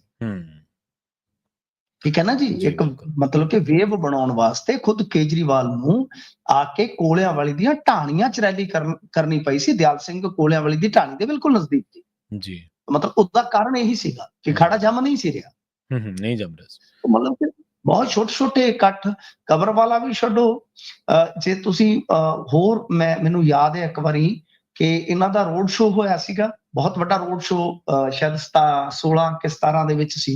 ਤਾਂ ਉਸ ਟਾਈਮ ਵੀ ਮਾਨ ਸਾਹਿਬ ਦੀ ਪੂਰੀ ਵੈਸੇ ਤੇ ਪਪੂਲੈਰਿਟੀ ਸੀਗੀ, ਪਰ ਰੋਡ ਸ਼ੋਅ 'ਚ ਜਿਸ ਤਰ੍ਹਾਂ ਅੱਜ ਆਪਾਂ ਦੇਖਦੇ ਐਸਾ ਨਹੀਂ ਸੀਗਾ ਮਾਹੌਲ, ਐਸਾ ਨਹੀਂ ਸੀ। ਲੋਕ ਦੇਖਣ ਜ਼ਰੂਰ ਆਉਂਦੇ ਸੀਗੇ। ਜੀ ਤਾਂ ਮਤਲਬ ਕਿ ਉਹਦਾ ਫਿਰ ਨਤੀਜਾ ਕੁਛ ਨਹੀਂ ਸੀ ਨਿਕਲਿਆ। ਤਾਂ ਏਦਾਂ ਹੀ ਯਾਨੀ ਜਦੋਂ ਇਹਨਾਂ ਨੇ ਲੰਬੀ ਰੈਲੀ ਕੀਤੀ ਆ, ਲੰਬੀ ਰੈਲੀ ਪੂਰੇ ਪੰਜਾਬ ਦੀ ਰੈਲੀ ਕੀਤੀ ਸੀ ਜਿਹੜੀ ਠਾਣੇ ਦੇ ਨਾਲ ਸਟੇਡੀਅਮ 'ਚ ਹੋਈ ਆ, ਤਾਂ ਉਹਦੇ ਵਿੱਚ ਵੀ ਮਤਲਬ ਕਿ ਸੰਜੇ ਸਿੰਘ ਤੱਕ ਦੇ ਲੀਡਰ ਆਏ ਸੀਗੇ। ਤਾਂ ਉਹ ਵੀ ਜਿਹੜਾ ਰਸ਼ ਸੀਗਾ ਉਹ ਇਹ ਨਹੀਂ ਸੀਗਾ ਕਿ ਕੋਈ ਲੱਖ 1.5 ਲੱਖ ਦਾ ਹੋ ਗਿਆ ਸੀਗਾ। ਠੀਕ ਹੈ ਨਾ ਜੀ। ਸੋ ਮਤਲਬ ਕਿ ਇਕੱਠ ਜਿਹੜੇ ਇਸ ਤਰ੍ਹਾਂ ਹੀ ਹੋਏ, ਪਹਿਲਾਂ ਇਹਨਾਂ ਨੇ ਜਾ ਕੇ ਨੁੱਕੜ ਇਕੱਠ ਕੀਤੇ, ਮਤਲਬ ਕਿ 20-50 ਬੰਦੇ ਪਿੰਡ 'ਚ ਆਉਣੇ ਜਾਂ ਏਦਾਂ ਫਿਰ ਜਰਨੀ ਇਹਨਾਂ ਦੀ ਸਟਾਰਟ ਹੋਈ। ਤਾਂ ਹੁਣ ਤਾਂ 700-800 ਪੁਲਿਸ ਵਾਲਾ ਹੀ ਹੁੰਦਾ ਹੈ ਮਾਨ ਸਾਹਿਬ ਦੇ ਰੋਡ ਸ਼ੋਅ ਦੇ ਵਿੱਚ ਇਹਨਾਂ ਦੇ ਨਾਲ। ਬਿਲਕੁਲ ਜੀ, ਬਿਲਕੁਲ। ਲੰਘੇ ਦਿਨੀ ਮਿੰਟੂ ਜੀ ਵਿਧਾਇਕ ਗੋਗੀ ਬਾਰੇ ਖਬਰ ਆਈ ਸੀ ਕਿ ਉਹਨਾਂ ਦਾ ਦੇਹਾਂਤ ਹੋ ਗਿਆ ਗੋਲੀ ਲੱਗਣ ਦੇ ਨਾਲ। ਹੁਣ ਉਹਨਾਂ ਦੀ ਪਤਨੀ ਨੇ ਇੱਕ ਪੁਲਿਸ ਨੂੰ ਬਿਆਨ ਦਿੱਤਾ ਜੀ, ਉਹ ਸਾਹਮਣੇ ਆਇਆ। ਦੇਖੋ, ਪੁਲਿਸ ਨੂੰ ਬਿਆਨ ਉਹਨਾਂ ਨੇ ਪਹਿਲਾਂ ਹੀ ਦਿੱਤਾ ਹੋਏਗਾ, ਤਦੇ 174 ਦੀ ਕਾਰਵਾਈ ਹੋਈ ਹੈ ਨਾ।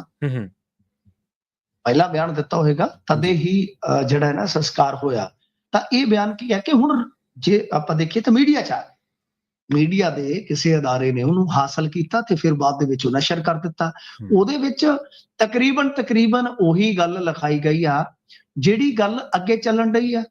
ਤਾਂ ਮਤਲਬ ਕਿ ਜਿਹੜੀ ਬੀਬੀ ਆ ਇਹਨਾਂ ਦੇ ਘਰੋਂ ਗੋਗੀ ਸਾਹਿਬ ਦੇ ਜਿਹੜੇ ਮਰਹੂਮ ਹੋ ਗਏ, ਤਾਂ ਉਹ ਇਹੀ ਕਹਿ ਰਹੇ ਆ ਕਿ ਦੇਖੋ ਜੀ, ਗੱਲ ਇਹ ਆ ਕਿ ਇਹ ਆਏ ਆ ਕੇ ਮਤਲਬ ਕਿ ਕਮਰੇ 'ਚ ਚਲੇ ਗਏ, ਪਿਸਤੌਲ ਸਾਫ਼ ਕਰਨ ਲੱਗ ਪਏ।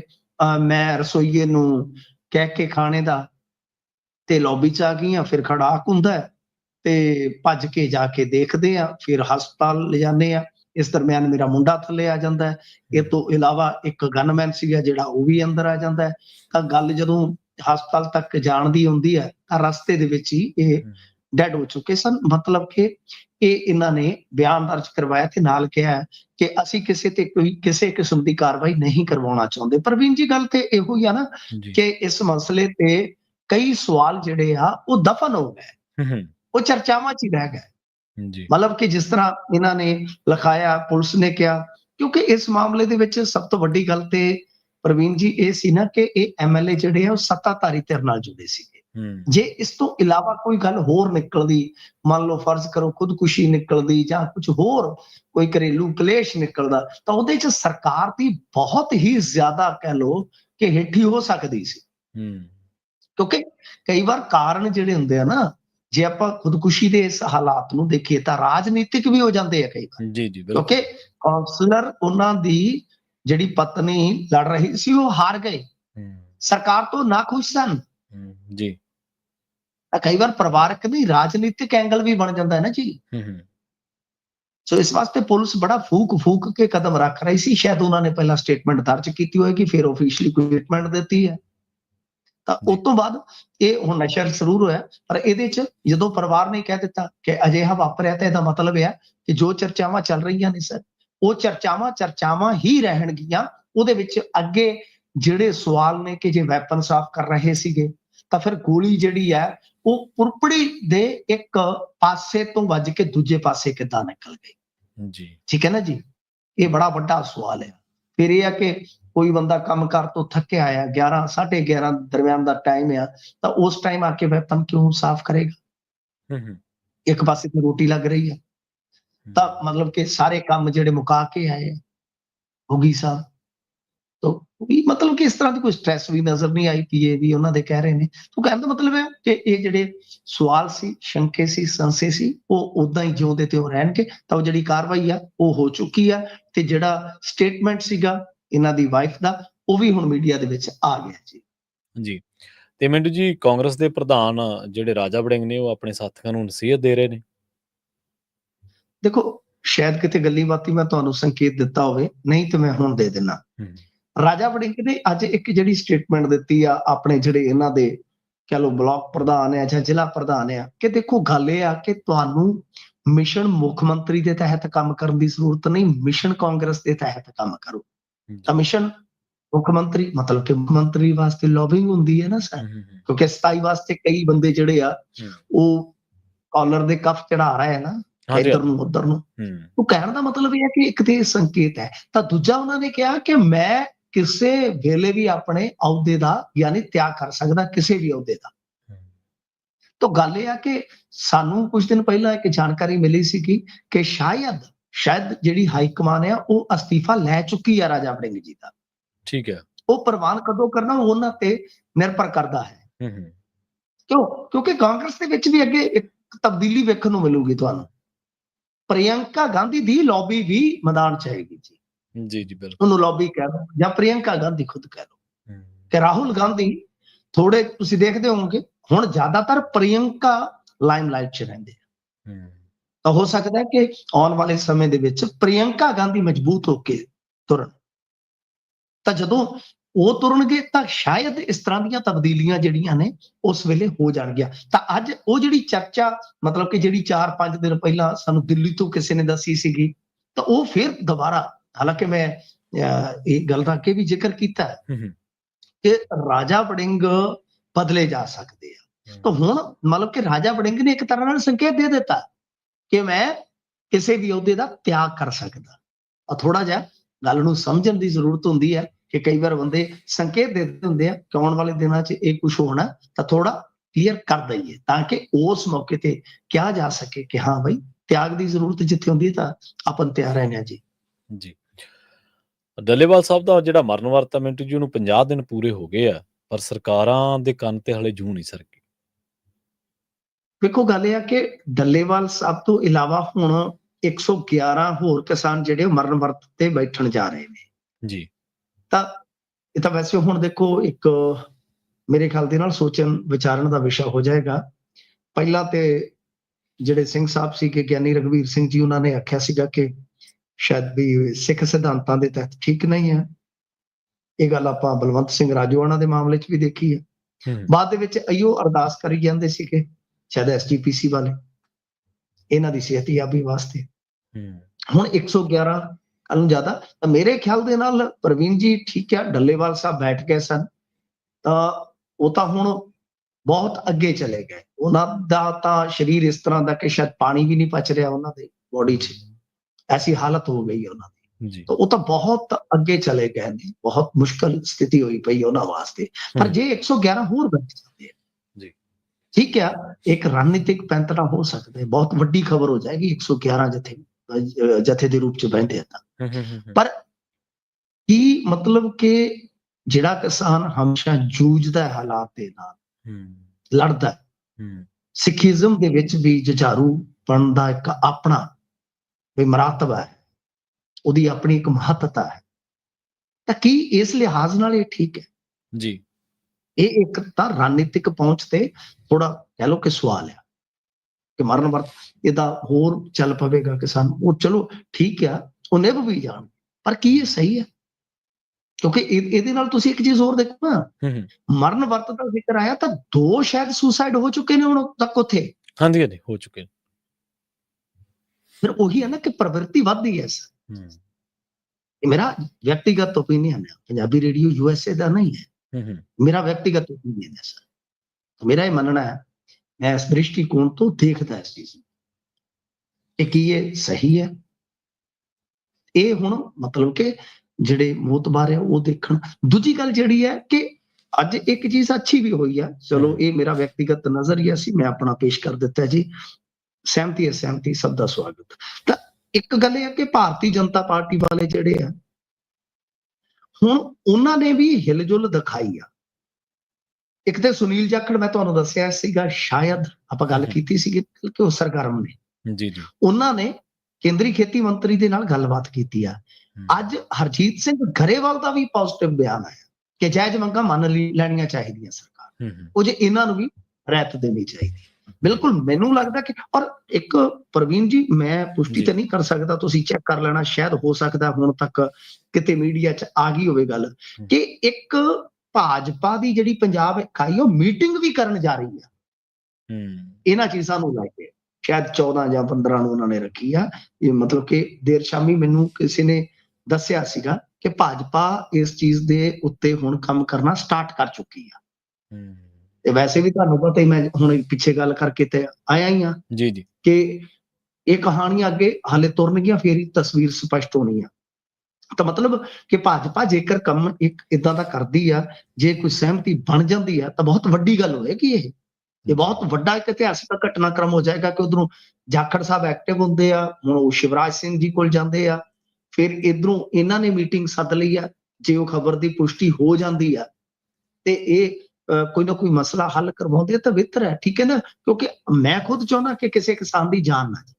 ਜੀ ਜੀ। ਲੜਾਈ ਤਾਂ ਉਹਦੇ ਮੁਕੱਦਰਾਂ 'ਚ ਹੈ ਨਾ ਜਿਹੜੀ ਉਹ ਲੜਨੀ ਪਊਗੀ। ਆ ਮੰਗਾਂ ਵੀ ਮਨਵਾ ਕੇ ਕਿਹੜਾ ਉਹ ਮਤਲਬ ਕਿ ਰੇਸ਼ਮੀ ਗਲੀਚੇ ਤੇ ਪੈ ਜਾਣਗੇ। ਸਹੀ ਸਹੀ, ਬਿਲਕੁਲ। ਕਿਸਾਨ ਦੇ ਹਿੱਸੇ ਸੰਘਰਸ਼ ਹੈ ਸਰ, ਧਨਾੜ ਕਿਸਾਨ ਨੂੰ ਛੱਡ ਦਿਓ, ਵਿੱਚੋਂ ਕੱਢ ਦਿਓ ਉਹਨੂੰ। ਹੂੰ ਜਿਹਨੇ ਠੇਕੇ ਦੇ ਰੁਪਈਏ ਲੈਣੇ ਨੇ 50-60 ਲੱਖ ਸਾਲ ਦੇ, ਤੇ ਜਾ ਕੇ ਚੰਡੀਗੜ੍ਹ ਬਹਿ ਜਾਣਾ ਜੀ, ਬੱਚੇ ਜੀ। ਪੜ੍ਹਾਉਣੇ ਨੇ, ਉਹਨੂੰ ਛੱਡ ਦਿਓ, ਕੱਢ ਦਿਓ ਉਹਨੂੰ, ਦਫਾ ਕਰੋ। ਉਹ ਤਾਂ ਅਗਲੇ ਦੀ ਜ਼ਿੰਦਗੀ ਉਹਨੇ ਇਸ ਹਿਸਾਬ ਨਾਲ ਜੀਣਾ। ਕਿਸਾਨ ਹੈ ਛੋਟਾ, ਹੰਝੋਲਾ ਜਿਹਨੂੰ ਕਹਿੰਦੇ ਆ, ਨਿੱਕਾ। ਤੋ ਮਤਲਬ ਕਿ ਉਹ ਕਿਸਾਨ ਨੂੰ ਤੇ ਸੰਘਰਸ਼ ਕਰਨਾ ਹੀ ਪਊਗਾ, ਕਿਸੇ ਦੀ ਜਾਨ ਨਾ ਜਾਵੇ, ਕਿਉਂਕਿ ਹਰੇਕ ਬੰਦੇ ਦੀ, ਹਰੇਕ ਜੀਅ ਦੀ ਜਿਹੜੀ ਹੈ ਨਾ, ਉਹ ਘਰ 'ਚ ਅਹਿਮੀਅਤ ਹੁੰਦੀ ਆ। ਇਹ ਹੁਣ ਦੋ ਚੀਜ਼ਾਂ ਸੰਕੇਤਕ ਤੌਰ ਤੇ ਅੱਛੀਆਂ ਵੀ ਨੇ ਕਿ ਇਧਰੋਂ ਪੰਜਾਬ ਦੀ ਇਕਾਈ ਜਾਂ ਹਰਜੀਤ ਗਰੇਵਾਲ ਤੇ ਇਹ ਸਾਰੇ ਜਿਹੜੇ ਆ ਹਿਲਜੁਲ ਦਿਖਾ ਰਹੇ ਆ, ਪੋਜ਼ਿਟਿਵ ਰੁਖ ਦਿਖਾ ਰਹੇ ਆ, ਤੇ ਉਧਰੋਂ ਸੁਨੀਲ ਜਾਖੜ ਜਿਹੜੇ ਆ ਉਹ ਵੀ ਕੇਂਦਰੀ ਖੇਤੀ ਮੰਤਰੀ ਨੂੰ ਮਿਲੇ ਆ। ਲੈਟਸ ਸੀ ਕੀ ਵਾਪਰਦਾ, ਪਰ ਉਮੀਦ ਹੈ ਕਿ ਸ਼ਾਇਦ ਕੁਝ ਸਕਾਰਾਤਮਕ ਹੋ ਜਾਵੇ, ਕਿਉਂਕਿ ਬਹੁਤ ਨਕਾਰਾਤਮਕ ਆਪਾਂ ਦੇਖ ਹੀ ਰਹੇ ਹਾਂ। ਹਾਂਜੀ ਹਾਂਜੀ, ਬਿਲਕੁਲ ਬਿਲਕੁਲ। ਰਜਿੰਦਰਾ ਹਸਪਤਾਲ ਮੁੜ ਹਨੇਰੇ 'ਚ ਡੁੱਬ ਗਿਆ ਜੀ। ਲੋਕਾਂ ਦੀਆਂ ਜ਼ਿੰਦਗੀਆਂ ਰੁਸ਼ਨਾਉਣ ਵਾਲਾ, ਲੋਕਾਂ ਨੂੰ ਮਾਫ ਕਰਨਾ, ਗੁਰਬਤ ਨਹੀਂ, ਲੋਕਾਂ ਨੂੰ ਇਲਾਜ ਕਰਕੇ ਬਿਮਾਰੀਆਂ 'ਚ ਕੱਢਣ ਵਾਲਾ। ਵੇਖੋ ਅੱਗੇ ਵੀ 2 ਵਾਰੀ ਇਸ ਤਰ੍ਹਾਂ ਹੋਇਆ ਸੀਗਾ ਰਜਿੰਦਰਾ ਹਸਪਤਾਲ 'ਚ, ਮਤਲਬ ਕਿ ਪਾਵਰ ਫੇਲ ਹੋ ਗਈ, ਤੇ ਇਸ ਤੋਂ ਇਲਾਵਾ ਜਨਰੇਟਰ ਵੀ ਸ਼ਾਇਦ ਨਹੀਂ ਸੀਗੇ ਚੱਲੇ। 2 ਵਾਰੀ ਹੋਇਆ ਸੀਗਾ। ਉਸ ਵੇਲੇ ਵੀ ਖੂਬ ਸੁਰਖੀਆਂ ਬਣੀਆਂ ਸੀ, ਉਦੋਂ ਗਰਮੀ ਸੀਗੀ ਜੀ। ਐਤਕੀ ਹੁਣ ਸਿਆਲ ਦੇ ਵਿੱਚ, ਚਲੋ ਸਿਆਲ 'ਚ ਚੱਲ ਵੀ ਜਾਂਦਾ ਪ੍ਰਵੀਨ ਜੀ। ਸਾਡੇ ਵੀ ਇੱਥੇ ਮੇਰੇ ਖਿਆਲ ਦੇ ਨਾਲ ਮਹੀਨੇ 'ਚ 4-5 ਰਾਤਾਂ ਲਾਈਟ ਨਹੀਂ ਆਈ। ਕਾਰਨ ਇਹ ਸੀਗਾ ਕਿ ਧੁੰਦ ਬਹੁਤ ਹੁੰਦੀ ਆ, ਕਈ ਵਾਰ ਦਰਖਤ ਰੁਖਤ ਲੱਗ ਜਾਂਦਾ ਨਾਲ, ਤਾਂ ਮਤਲਬ ਕਿ ਰਾਤ ਨੂੰ ਮਹਿਸੂਸ ਨਹੀਂ ਹੁੰਦਾ ਜੀ, ਉੱਤੇ ਰਜਾਈਆਂ 'ਚ ਚੱਲ ਜਾਂਦਾ ਕੰਮ, ਤੇ ਦਿਨੇ ਤਾਂ ਕੋਈ ਦਿੱਕਤ ਹੀ ਨਹੀਂ ਹੈਗੀ। ਲਾਈਟ ਆਈ, ਆਪਾਂ 2-3 ਮਹੀਨੇ ਤੇ ਸਿਆਲ 'ਚ ਭੁੱਲ ਹੀ ਜਾਂਦੇ ਲਾਈਟ ਹੈਗੀ ਆ ਕਿੰਨੀ। ਪਰ ਗੱਲ ਇਹ ਕਿ ਹਸਪਤਾਲ ਦੇ ਵਿੱਚ ਇਸ ਤਰ੍ਹਾਂ ਲਾਈਟ ਦਾ ਚਲੀ ਜਾਣਾ ਵੀ, ਮਤਲਬ ਕਿ ਜੋ ਇਲਾਜ ਚੱਲਦਾ ਉਹ ਰੋਸ਼ਨੀ ਕਿੱਥੋਂ, ਉਹਦੇ ਵਾਸਤੇ ਤਾਂ ਚਾਹੀਦੀ ਹੈ ਨਾ, ਚਾਹੀਦੀ ਹੈ, ਬਿਲਕੁਲ ਚਾਹੀਦੀ ਹੈ ਜੀ। ਇਲਾਜ ਵਾਸਤੇ ਅੱਖਾਂ ਦਾ ਕੋਈ ਆ ਗਈ ਹੈ, ਕੋਈ ਐਮਰਜੈਂਸੀ ਆ ਗਈ ਹੈ, ਕੋਈ ਆਪਰੇਸ਼ਨ ਦੀ ਐਮਰਜੈਂਸੀ ਆ ਗਈ, ਜਦੋਂ ਬਿਜਲੀ ਨਹੀਂ ਕੀ ਉੱਥੇ ਹੁਣ ਤੁਸੀਂ ਬੈਟਰੀਆਂ ਨਾਲ ਕਰੋਗੇ। ਤਾਂ ਇਹ ਤੀਜੀ ਵਾਰੀ ਹੋ ਗਿਆ। ਸਿਹਤ ਮੰਤਰੀ ਇੱਥੋਂ ਦਾ, ਠੀਕ ਹੈ ਜੀ, ਇੱਕ ਪੱਤਰਕਾਰ ਤੋਂ ਬਾਅਦ ਸਲਾਹਕਾਰ ਤੋਂ ਬਾਅਦ ਮਿੱਤਰ ਮੰਡਲੀ 'ਚ ਉਹ ਉੱਥੋਂ ਦੇ ਨੇ। ਮਾਨ ਸਾਹਿਬ ਦਾ ਘਰ ਇੱਥੇ ਜੀ, ਪੀਆਰਟੀਸੀ ਦੇ ਚੇਅਰਮੈਨ ਇੱਥੋਂ ਦੇ, ਭੜਾਣਾ ਸਾਹਿਬ, ਮਤਲਬ ਜੋੜੇ ਮਾਜਰਾ, ਹਰਮੀਤ ਸਿੰਘ ਪਠਾਨ ਮਾਜਰਾ, ਕੇਬਲ ਵਾਲਿਆਂ ਨਾਲ ਲੜਨ ਲਈ ਕੋਹਲੀ ਹੋ ਰਹੀ, ਉਹ ਪਰਚੇ ਇੱਕ ਦੂਜੇ ਦੇ ਕੈਂਸਲ ਕਰਾਉਣ ਲਈ ਉਹਦੇ ਸ਼ੇਅਰ ਨੇ, ਤੇ ਆਹ ਚੀਜ਼ਾਂ ਨਹੀਂ ਠੀਕ ਕਰਵਾਉਣੀਆਂ ਇਹਨਾਂ ਨੇ। ਬਿਲਕੁਲ ਜੀ, ਬਿਲਕੁਲ ਸਹੀ ਜੀ। ਮਿੰਟੂ ਜੀ, ਇਹਨਾਂ ਖਾਸ ਖਬਰਾਂ ਤੇ ਖਾਸ ਜਾਣਕਾਰੀਆਂ ਦੇ ਲਈ ਤੁਹਾਡਾ ਬਹੁਤ ਬਹੁਤ ਧੰਨਵਾਦ ਜੀ। ਸ਼ੁਕਰੀਆ ਜੀ। ਪ੍ਰੋਗਰਾਮ ਖਬਰ ਤੇ ਨਜ਼ਰ ਦੇ ਪਹਿਲੇ ਹਿੱਸੇ ਦੇ ਵਿੱਚ ਆਪਣੇ ਨਾਲ ਜੁੜੇ ਸਨ ਮਿੰਟੂ ਗੁਰਸਰੀਆ ਜੀ, ਜਿਨ੍ਹਾਂ ਦੇ ਨਾਲ ਆਪਾਂ ਕਈ ਅਹਿਮ ਖਬਰਾਂ ਨੂੰ ਲੈ ਕੇ ਚਰਚਾ ਕੀਤੀ ਹੈ। ਵੇਲਾ ਹੋ ਗਿਆ ਇੱਕ ਬ੍ਰੇਕ ਦੇ ਲਈ ਰੁਕਣ ਦਾ। ਬ੍ਰੇਕ ਤੋਂ ਪਾਰ ਚੱਲਾਂਗੇ ਰੁਪਈਏ ਦੀ ਹਾਲਤ ਤੇ, ਕਿਉਂਕਿ ਜਿਹੜੇ ਅੱਜ ਕੱਲ੍ਹ ਪ੍ਰਧਾਨ ਮੰਤਰੀ ਸਾਹਿਬ ਨੇ, ਜਦੋਂ ਮਰਹੂਮ ਸਰਦਾਰ ਮਨਮੋਹਨ ਸਿੰਘ ਜੀ ਪ੍ਰਧਾਨ ਮੰਤਰੀ ਹੁੰਦੇ ਸਨ, ਤਾਂ ਇਹ ਕਹਿੰਦੇ ਸੀਗੇ ਕਿ ਕਾਂਗਰਸ ਦੀ ਸਰਕਾਰ ਜਾਂ ਪ੍ਰਧਾਨ ਮੰਤਰੀ ਸਾਹਿਬ ਤੇ ਨਿਸ਼ਾਨਾ ਲਾ ਕੇ, ਇਹ ਆਪ ਮੋਦੀ ਸਾਹਿਬ ਦੇ ਬਿਆਨ ਨੇ, ਉਹ ਕਹਿੰਦੇ ਕਿ ਇਹਨਾਂ ਦੋਨਾਂ ਦੇ ਵਿੱਚ ਰੇਸ ਲੱਗੀ ਹੋਈ ਹੈ ਵੀ ਕਿਹੜਾ ਵੱਧ ਡਿੱਗਦਾ, ਸਰਕਾਰ ਵੱਧ ਡਿੱਗਦੀ ਆ, ਪ੍ਰਧਾਨ ਮੰਤਰੀ ਸਾਹਿਬ ਵੱਧ ਡਿੱਗਦੇ ਨੇ, ਜਾਂ ਰੁਪਈਆ ਵੱਧ ਡਿੱਗਦਾ। ਤੇ ਉਦੋਂ ਜਿਹੜੇ ਇਹਨਾਂ ਦੇ ਚੇਲੇ ਚਾਟੜੇ ਨੇ, ਜਿਨ੍ਹਾਂ ਦੇ ਵਿੱਚ ਸ਼੍ਰੀ ਰਵੀ ਸ਼ੰਕਰ ਆ, ਉਹ ਸਾਰਾ ਦੁਨੀਆ ਦਾ ਜਿੰਨਾ ਸ਼੍ਰੀ ਆ ਉਹਦੇ ਨਾਲ ਲਾਈ ਬੈਠੇ ਨੇ, ਤੇ ਰਾਮਦੇਵ ਆ ਜਿਹੜਾ, ਇਹ ਉਦੋਂ ਕਹਿੰਦੇ ਹੁੰਦੇ ਸੀ ਵੀ ਮੋਦੀ ਸਾਹਿਬ ਨੂੰ ਸੱਤਾ ਦੇ ਵਿੱਚ ਆਉਣ ਦਿਓ, 40 ਰੁਪਏ ਤੇ ਡਾਲਰ ਹੋ ਜਾਊਗਾ, 40 ਰੁਪਈਆਂ ਤੇ। ਗੂਗਲ ਕਰਕੇ ਦੇਖ ਲਓ, ਅੱਜ ਵੀ ਖਬਰਾਂ ਤੁਹਾਨੂੰ ਮਿਲ ਜਾਣਗੀਆਂ। ਅੱਜ ਮੋਦੀ ਸਾਹਿਬ ਸੱਤਾ ਦੇ ਵਿੱਚ ਨੇ ਤੇ ਤੀਜੀ ਵਾਰ ਨੇ, ਤੇ ਡਾਲਰ 86 ਰੁਪਏ ਤੇ 19 ਪੈਸੇ ਹੋ ਚੁੱਕਿਆ। ਇਸ ਤੋਂ ਵੀ ਜ਼ਿਆਦਾ ਜਿਹੜੀ ਤਰਾਸਦੀ ਆ, ਉਹ ਇਹ ਕਹਿ ਸਕਦੇ ਕਿ ਇਮਕਾਨ ਇਹ ਨੇ ਜਿਹੜੇ ਭਾਰਤ ਦੀ ਆਰਥਿਕਤਾ ਨੂੰ ਵਾਚ ਕਰਦੇ ਨੇ, ਉਹਦੇ ਉੱਤੇ ਨਜ਼ਰ ਰੱਖਦੇ ਨੇ, ਉਹਨਾਂ ਦਾ ਇਹ ਨਜ਼ਰੀਆ ਜਾਂ ਉਹਨਾਂ ਦਾ ਇੱਕ ਕਹਿਣਾ, ਉਹਨਾਂ ਦਾ ਇੱਕ ਕਥਨ ਹੈ, ਉਹਨਾਂ ਦਾ ਇੱਕ ਕਮੈਂਟ ਹੈ ਕਿ ਇਹ ਹੌਲੀ ਹੌਲੀ 90 ਫਿਰ 95 ਤੇ ਹੋ ਸਕਦਾ ਥੋੜੇ ਟਾਈਮ ਦੇ ਵਿੱਚ ਇਹ ਸੈਂਕੜਾ ਮਾਰ ਜਾਵੇ। ਰੁਪਈਏ ਦੀ ਹਾਲਤ ਤੇ ਪ੍ਰਧਾਨ ਮੰਤਰੀ ਸਾਹਿਬ ਦੇ ਕੰਮਕਾਰ ਤੇ ਇਹਨਾਂ ਦੇ ਦਾਅਵੇ ਦੂਵਿਆਂ ਤੇ ਆਪਾਂ ਜਿਹੜੇ ਝੂਠ ਮਾਰਦੇ ਆ, ਉਹਦੇ ਉੱਤੇ ਗੱਲਬਾਤ ਕਰਾਂਗੇ ਇੱਕ ਸ਼ਾਰਟ ਬ੍ਰੇਕ ਤੋਂ ਬਾਅਦ। ਜੁੜੇ ਰਹੋ ਪੰਜਾਬੀ ਰੇਡੀਓ USA ਦੇ ਨਾਲ। ਇੱਕ ਇਹਨਾਂ ਨੇ ਲੰਘੇ ਦਿਨ ਇੱਕ ਇੰਟਰਵਿਊ ਵੀ ਦਿੱਤੀ ਹੈ, ਬੜੀ ਪ੍ਰੀ ਪਲੈਨਡ ਤੇ ਸਕ੍ਰਿਪਟਡ ਇੰਟਰਵਿਊ ਹੈ, ਉਹਦੇ ਵਿੱਚ ਇਹ ਸਾਰੀਆਂ ਗੱਲਾਂ ਹੋਈਆਂ ਨੇ, ਉਸ ਇੰਟਰਵਿਊ ਦਾ ਵੀ ਜ਼ਿਕਰ ਕਰਾਂਗੇ, ਪਰ ਇੱਕ ਬ੍ਰੇਕ ਤੋਂ ਬਾਅਦ।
ਇੱਕ ਇੰਟਰਵਿਊ ਦਿੱਤੀ ਹੈ। ਉਸ ਇੰਟਰਵਿਊ ਦੇ ਵਿੱਚ ਖਾਸੀ ਗੱਲਬਾਤ ਹੋਈ ਹੈ ਆਰਥਿਕਤਾ ਦੇ ਉੱਤੇ ਜਾਂ ਹੋਰ। ਉਹ ਇੰਟਰਵਿਊ ਦਿੱਤੀ ਹੈ ਨਿਖਿਲ ਕਾਮਤ ਨੂੰ। 2 ਘੰਟੇ ਤੋਂ ਲੰਮੀ ਇੰਟਰਵਿਊ ਹੈ। ਹਾਲਾਂਕਿ ਇਹ ਵਾਹਦ ਪ੍ਰਧਾਨ ਮੰਤਰੀ ਹੋਣਗੇ ਦੁਨੀਆ ਦੇ ਵਿੱਚ ਹੀ, ਮੈਂ ਕਹਿੰਦਾ ਭਾਰਤ ਦੇ ਵਿੱਚ ਨਹੀਂ, ਦੁਨੀਆ ਦੇ ਵਿੱਚ, ਜਿਨ੍ਹਾਂ ਨੇ ਆਪਣੇ 2 ਕਾਰਜਕਾਲਾਂ ਦੇ ਵਿੱਚ ਇੱਕ ਵੀ ਪ੍ਰੈਸ ਕਾਨਫਰੰਸ ਨੂੰ ਸੰਬੋਧਨ ਨਹੀਂ ਕੀਤਾ। ਪੱਤਰਕਾਰਾਂ ਦੇ ਸਵਾਲਾਂ ਦਾ ਜਵਾਬ ਕਰਨ ਦਾ, ਸਾਹਮਣਾ ਕਰਨ ਦਾ ਮਾਦਾ ਹੈ ਨਹੀਂ, ਜਾਂ ਫਿਰ ਉਹਨਾਂ ਦੇ ਸਵਾਲ ਦੇ ਜਵਾਬ ਹੈ ਨਹੀਂ ਤੁਹਾਡੇ ਕੋਲੇ। ਇੱਕ ਗੱਲ ਤਾਂ ਵਿੱਚੋਂ ਹੈਗੀ ਆ ਨਾ, ਜਾਂ ਤਾਂ ਤੁਹਾਡੇ 'ਚ ਮਾਦਾ ਹੀ ਹੈ ਨੀਗਾ ਕਿ ਤੁਸੀਂ ਕਿਸੇ ਸਵਾਲ ਨੂੰ ਫੇਸ ਕਰ ਸਕੋ, ਉਹਦਾ ਸਾਹਮਣਾ ਕਰ ਸਕੋ, ਜਾਂ ਫਿਰ ਉਹਦੇ ਤੁਹਾਡੇ ਕੋਲੇ ਜਦੋਂ ਤੁਹਾਨੂੰ ਪਤਾ ਹੈ ਕਿ ਸਵਾਲ ਤਾਂ ਇਹਨਾਂ ਚੀਜ਼ਾਂ ਤੇ ਹੋਣਗੇ, ਤਾਂ ਉਹਨਾਂ ਦਾ ਤੁਹਾਡੇ ਕੋਲੇ ਕੋਈ ਜਵਾਬ ਹੈ ਨੀਗਾ। ਖੈਰ, ਨਿਖਿਲ ਜਿਹੜੇ ਕਾਮਤ ਨੇ, ਇਹਨਾਂ ਨੂੰ ਜਾਰਜ ਸੋਰਸ ਕਿਹਾ ਜਾਂਦਾ, ਭਾਰਤ ਦਾ ਜਾਰਜ ਸੋਰਸ ਮੰਨਿਆ ਜਾਂਦਾ ਨਿਖਿਲ ਕਾਮਤ ਨੂੰ। ਜਦੋਂ 2014 ਦੇ ਵਿੱਚ ਮਰਹੂਮ ਡਾਕਟਰ ਮਨਮੋਹਨ ਸਿੰਘ ਜੀ ਪ੍ਰਧਾਨ ਮੰਤਰੀ ਹੁੰਦੇ ਸੀਗੇ, ਉਦੋਂ ਡਾਲਰ ਦੀ ਜਿਹੜੀ ਕੀਮਤ ਆ ਉਹ 62 ਰੁਪਏ ਤੇ 33 ਪੈਸੇ ਸੀਗੀ।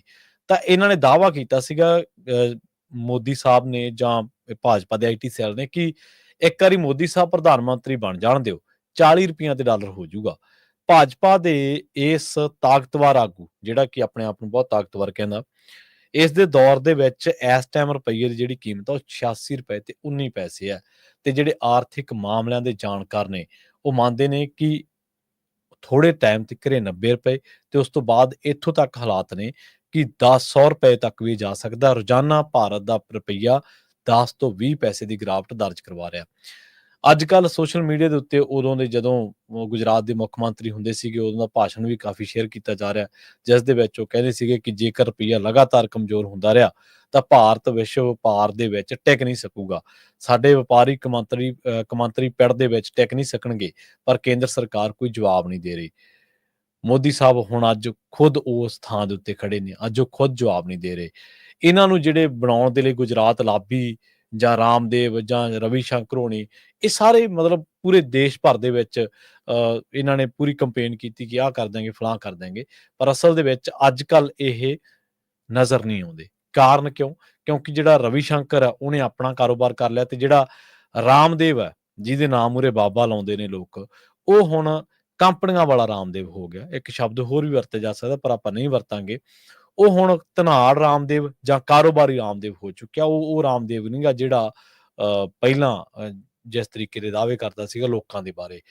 ਇਸ ਬੰਦੇ ਨੇ ਆਪਣੀਆਂ ਕੰਪਨੀਆਂ ਸ਼ੇਅਰ ਮਾਰਕੀਟ ਦੇ ਵਿੱਚ ਰਜਿਸਟਰਡ ਕਰਾ ਲਈਆਂ ਨੇ, ਤੇ ਸ਼ੇਅਰ ਮਾਰਕੀਟ ਦੇ ਵਿੱਚ ਹੋ ਕੀ ਰਿਹਾ? ਸ਼ੇਅਰ ਮਾਰਕੀਟ ਨੂੰ ਕੰਟਰੋਲ ਕਰਦੀ ਹੈ ਸੇਬੀ ਦੀ ਜਿਹੜੀ ਬੀਬੀ ਉੱਥੇ ਚੇਅਰਪਰਸਨ ਬੈਠੀ ਹੈ, ਉਹਦੇ ਆਪ ਦੇ ਉੱਤੇ ਕਿੱਡੇ ਵੱਡੇ ਦੋਸ਼ ਲੱਗੇ ਨੇ। ਮਤਲਬ ਤਕਰੀਬਨ ਝੂਠ ਦਾ ਪਲੰਦਾ, ਹਰ ਗੱਲ ਦੇ ਵਿੱਚ ਝੂਠ। ਅਮਰੀਕਾ ਨੇ ਹੁਣ ਅਡਾਨੀ ਬਾਰੇ ਕੱਢ ਕੇ ਲਿਆਂਦਾ ਨਾ, ਹਲੇ ਤੱਕ ਵੀ ਉਹ ਉੱਥੇ ਇਹਨਾਂ ਮਾਮਲਿਆਂ ਉੱਤੇ ਕੋਈ ਤੁਹਾਨੂੰ ਜ਼ਿਆਦਾ ਜਾਂਚ ਗੱਲਬਾਤ ਕੋਈ ਨਜ਼ਰ ਨਹੀਂ ਆਉਣੀ। ਇਸ ਤੋਂ ਪਹਿਲਾਂ ਵੀ ਜਦੋਂ ਹਿੰਡਨਬਰਗ ਦੀਆਂ ਰਿਪੋਰਟਾਂ ਸੀ, ਉਹ ਕਹਿੰਦੇ ਕਿ ਇਹ ਤਾਂ ਸਾਰਾ ਝੂਠ ਹੈ। ਹੁਣ ਅਮਰੀਕਾ ਵਾਲਿਆਂ ਨੂੰ ਵੀ ਕਹਿ ਦਿੰਦੇ ਕਿ ਇਹ ਤਾਂ ਸਾਰਾ ਝੂਠ ਹੈ। ਉਹ ਅਮਰੀਕਾ ਬਾਰੇ ਕਹਿੰਦੇ ਜੀ ਇਹ ਤਾਂ ਆਏ ਆ ਜੀ, ਇਹ ਇਨਵੈਸਟਮੈਂਟ ਸੀਗੀ ਜੀ, ਉਹ ਦੇਸ਼ ਦਾ ਮਸਲਾ ਹੈ ਜੀ, ਇਹ ਫਲਾਨਾ ਹੈ। ਮਤਲਬ ਕੋਈ ਗੱਲ ਹੀ ਨਹੀਂ ਉੱਡ ਰਹੀ ਇਹਨਾਂ, ਕੋਈ ਕਾਰਨ ਹੀ ਨਹੀਂ ਉੱਡ ਰਿਹਾ। ਕਿਸੇ ਬੰਦੇ ਤੇ ਕੋਈ ਐਲੀਗੇਸ਼ਨ ਲੱਗਦਾ ਕਿਸੇ ਵੀ ਤਰ੍ਹਾਂ ਦਾ, ਤਾਂ ਪਹਿਲਾਂ ਤੱਥ ਦਿੰਦਾ ਨਾ ਕਿ ਨਹੀਂ ਬਈ ਇਹ ਗਲਤ ਹੈ, ਇਸ ਤਰੀਕੇ ਨਾਲ ਗਲਤ ਹੈ। ਇਹ ਥੋੜਾ ਹੁੰਦਾ ਕਿ ਆਪਾਂ ਹਰ ਗੱਲ ਨੂੰ ਕਹਿ ਦਿੰਦੇ ਕਿ ਗਲਤ ਹੈ, ਗਲਤ ਹੈ, ਗਲਤ ਹੈ, ਪਰ ਉਹ ਕਿਸ ਬਣਾ ਤੇ ਗਲਤ ਹੈ, ਕਿਸ ਕਸੌਟੀ ਤੇ ਗਲਤ ਆ, ਇਹ ਗੱਲ ਮਾਇਨੇ ਖੇਜ਼ ਹੈ।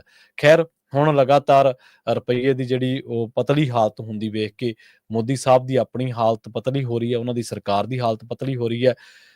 ਪਿਛਲੇ 1.5 ਹਫ਼ਤੇ ਦੇ ਵਿੱਚ ਵਿਦੇਸ਼ੀ ਜਿਹੜੇ ਇਨਵੈਸਟਰ ਸੀਗੇ, ਉਹਨਾਂ ਨੇ 22,000 ਕਰੋੜ ਤੋਂ ਵੱਧ ਰੁਪਈਆ ਭਾਰਤੀ ਮਾਰਕੀਟ ਦੇ ਵਿੱਚੋਂ ਕੱਢ ਲਿਆ।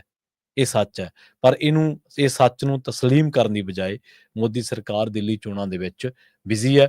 ਪ੍ਰੋਗਰਾਮ ਖਬਰ ਤੇ ਨਜ਼ਰ ਨੂੰ ਆਪਾਂ ਇੱਥੇ ਹੀ ਸਮਾਪਤ ਕਰਾਂਗੇ। ਪੰਜਾਬੀ ਰੇਡੀਓ ਏਸੇ ਦੀ ਅਗਲੀ ਪੇਸ਼ਕਸ਼ ਪ੍ਰੋਗਰਾਮ ਅਪਡੇਟ ਅਮਰੀਕਾ ਪ੍ਰੋਗਰਾਮ ਦੇ ਵਿੱਚ ਕਈ ਅਹਿਮ ਖਬਰਾਂ ਦੀ ਚਰਚਾ ਹੋਏਗੀ। ਇੱਕ ਤਾਂ ਵਰਲਡ ਦੇ ਵਿੱਚ ਅੱਜ ਦੀ ਵੱਡੀ ਖਬਰ ਜਿਹੜੀ ਆ ਉਹ ਇਹ ਹੈ ਕਿ ਇਜ਼ਰਾਈਲ ਤੇ ਹਮਾਸ ਦੇ ਵਿਚਾਲੇ ਜਿਹੜਾ ਐਗਰੀਮੈਂਟ ਹੈ ਸੀਜ਼ਫਾਇਰ ਦਾ, ਉਹ ਬਹੁਤ ਨੇੜੇ ਆ। ਕਤਰ ਨੇ ਇਹ ਦਾਅਵਾ ਕੀਤਾ। ਇਸ ਖਬਰ ਉੱਤੇ ਚਰਚਾ ਹੋਵੇਗੀ। ਯੂਕਰੇਨ ਜੰਗ ਦੇ ਬਾਰੇ ਜਿਹੜੀਆਂ ਇੱਕ ਹੁਣ ਦੱਸਿਆ ਜਾ ਰਿਹਾ ਕਿ ਰਸ਼ੀਆ ਦੇ ਉੱਤੇ ਯੂਕਰੇਨ ਵੱਲੋਂ ਜਿਹੜਾ ਬਹੁਤ ਵੱਡਾ ਜਿਹੜਾ ਅਟੈਕ ਆ ਉਹ ਕੀਤਾ ਗਿਆ। ਇਸੇ ਤਰ੍ਹਾਂ ਜੇਕਰ ਆਪਾਂ US ਦੀ ਗੱਲ ਕਰੀਏ ਤਾਂ US ਦੇ ਵਿੱਚ ਐਲਏ ਫਾਇਰ ਦੇ ਨਾਲ ਜਿਹੜੇ ਸਿੱਝ ਰਹੇ ਨੇ, ਉੱਥੇ ਮੁਲਾਜ਼ਮ ਲੱਗੇ ਹੋਏ ਨੇ, ਹੀਅਰਿੰਗਸ ਹੋ ਰਹੀਆਂ ਨੇ। ਪੀਟ ਹੈਗਸੈਥ ਤੇ ਹੋਰ ਜਿਹੜੀਆਂ ਲੋਕ ਨੇ ਟਰੰਪ ਕੈਬਨਿਟ ਦੇ, ਉਹਨਾਂ ਨੇ ਹੀਅਰਿੰਗ ਦਾ ਸਾਹਮਣਾ ਕੀਤਾ, ਸੈਨੇਟ ਹੀਅਰਿੰਗ ਦਾ। ਇਹਦੇ ਨਾਲ ਦੱਸਿਆ ਜਾ ਰਿਹਾ ਕਿ ਜਿਹੜੀ ਐਲਏ ਦੇ ਵਿੱਚ ਫਾਇਰ ਵਾਪਰੀ ਅੱਗ ਦੀ, ਜਿਹੜੀ ਲਗਾਤਾਰ ਜਿਹਦੇ ਤੇ ਕਾਬੂ ਪਾਉਣਾ ਔਖਾ ਹੋਇਆ ਪਿਆ, ਉਹਦੇ ਵਿੱਚ ਹੁਣ ਮੌਸਮੀ ਜਿਹੜੀਆਂ ਚੁਣੌਤੀਆਂ ਨੇ ਉਹਨਾਂ ਦੇ ਨਾਲ ਵੀ ਸਿੱਝਣਾ ਪਊਗਾ। ਇਹੋ ਜਿਹੀਆਂ ਜਿਹੜੀਆਂ ਖਬਰਾਂ ਨੇ ਤੁਸੀਂ ਪੰਜਾਬੀ ਰੇਡੀਓ ਐਸਏ ਦੇ ਅਗਲੇ ਪ੍ਰੋਗਰਾਮ ਅਪਡੇਟ ਅਮਰੀਕਾ ਦੇ ਵਿੱਚ ਸੁਣੋਗੇ। ਹਰਜੋਤ ਸਿੰਘ ਜੀ ਤੇ ਰਾਜਕਰਨਵੀਰ ਸਿੰਘ ਜੀ ਕੁਝ ਹੀ ਮਿੰਟਾਂ ਦੇ ਵਿੱਚ ਇਹ ਪ੍ਰੋਗਰਾਮ ਲੈ ਕੇ ਆ ਰਹੇ ਨੇ। ਜੁੜੇ ਰਹੋ ਪੰਜਾਬੀ ਰੇਡੀਓ ਯੂਐਸਏ ਦੇ ਨਾਲ। ਤੁਹਾਡਾ ਸਾਰਿਆਂ ਦਾ ਬਹੁਤ ਬਹੁਤ ਧੰਨਵਾਦ। ਸਤਿ ਸ਼੍ਰੀ ਅਕਾਲ।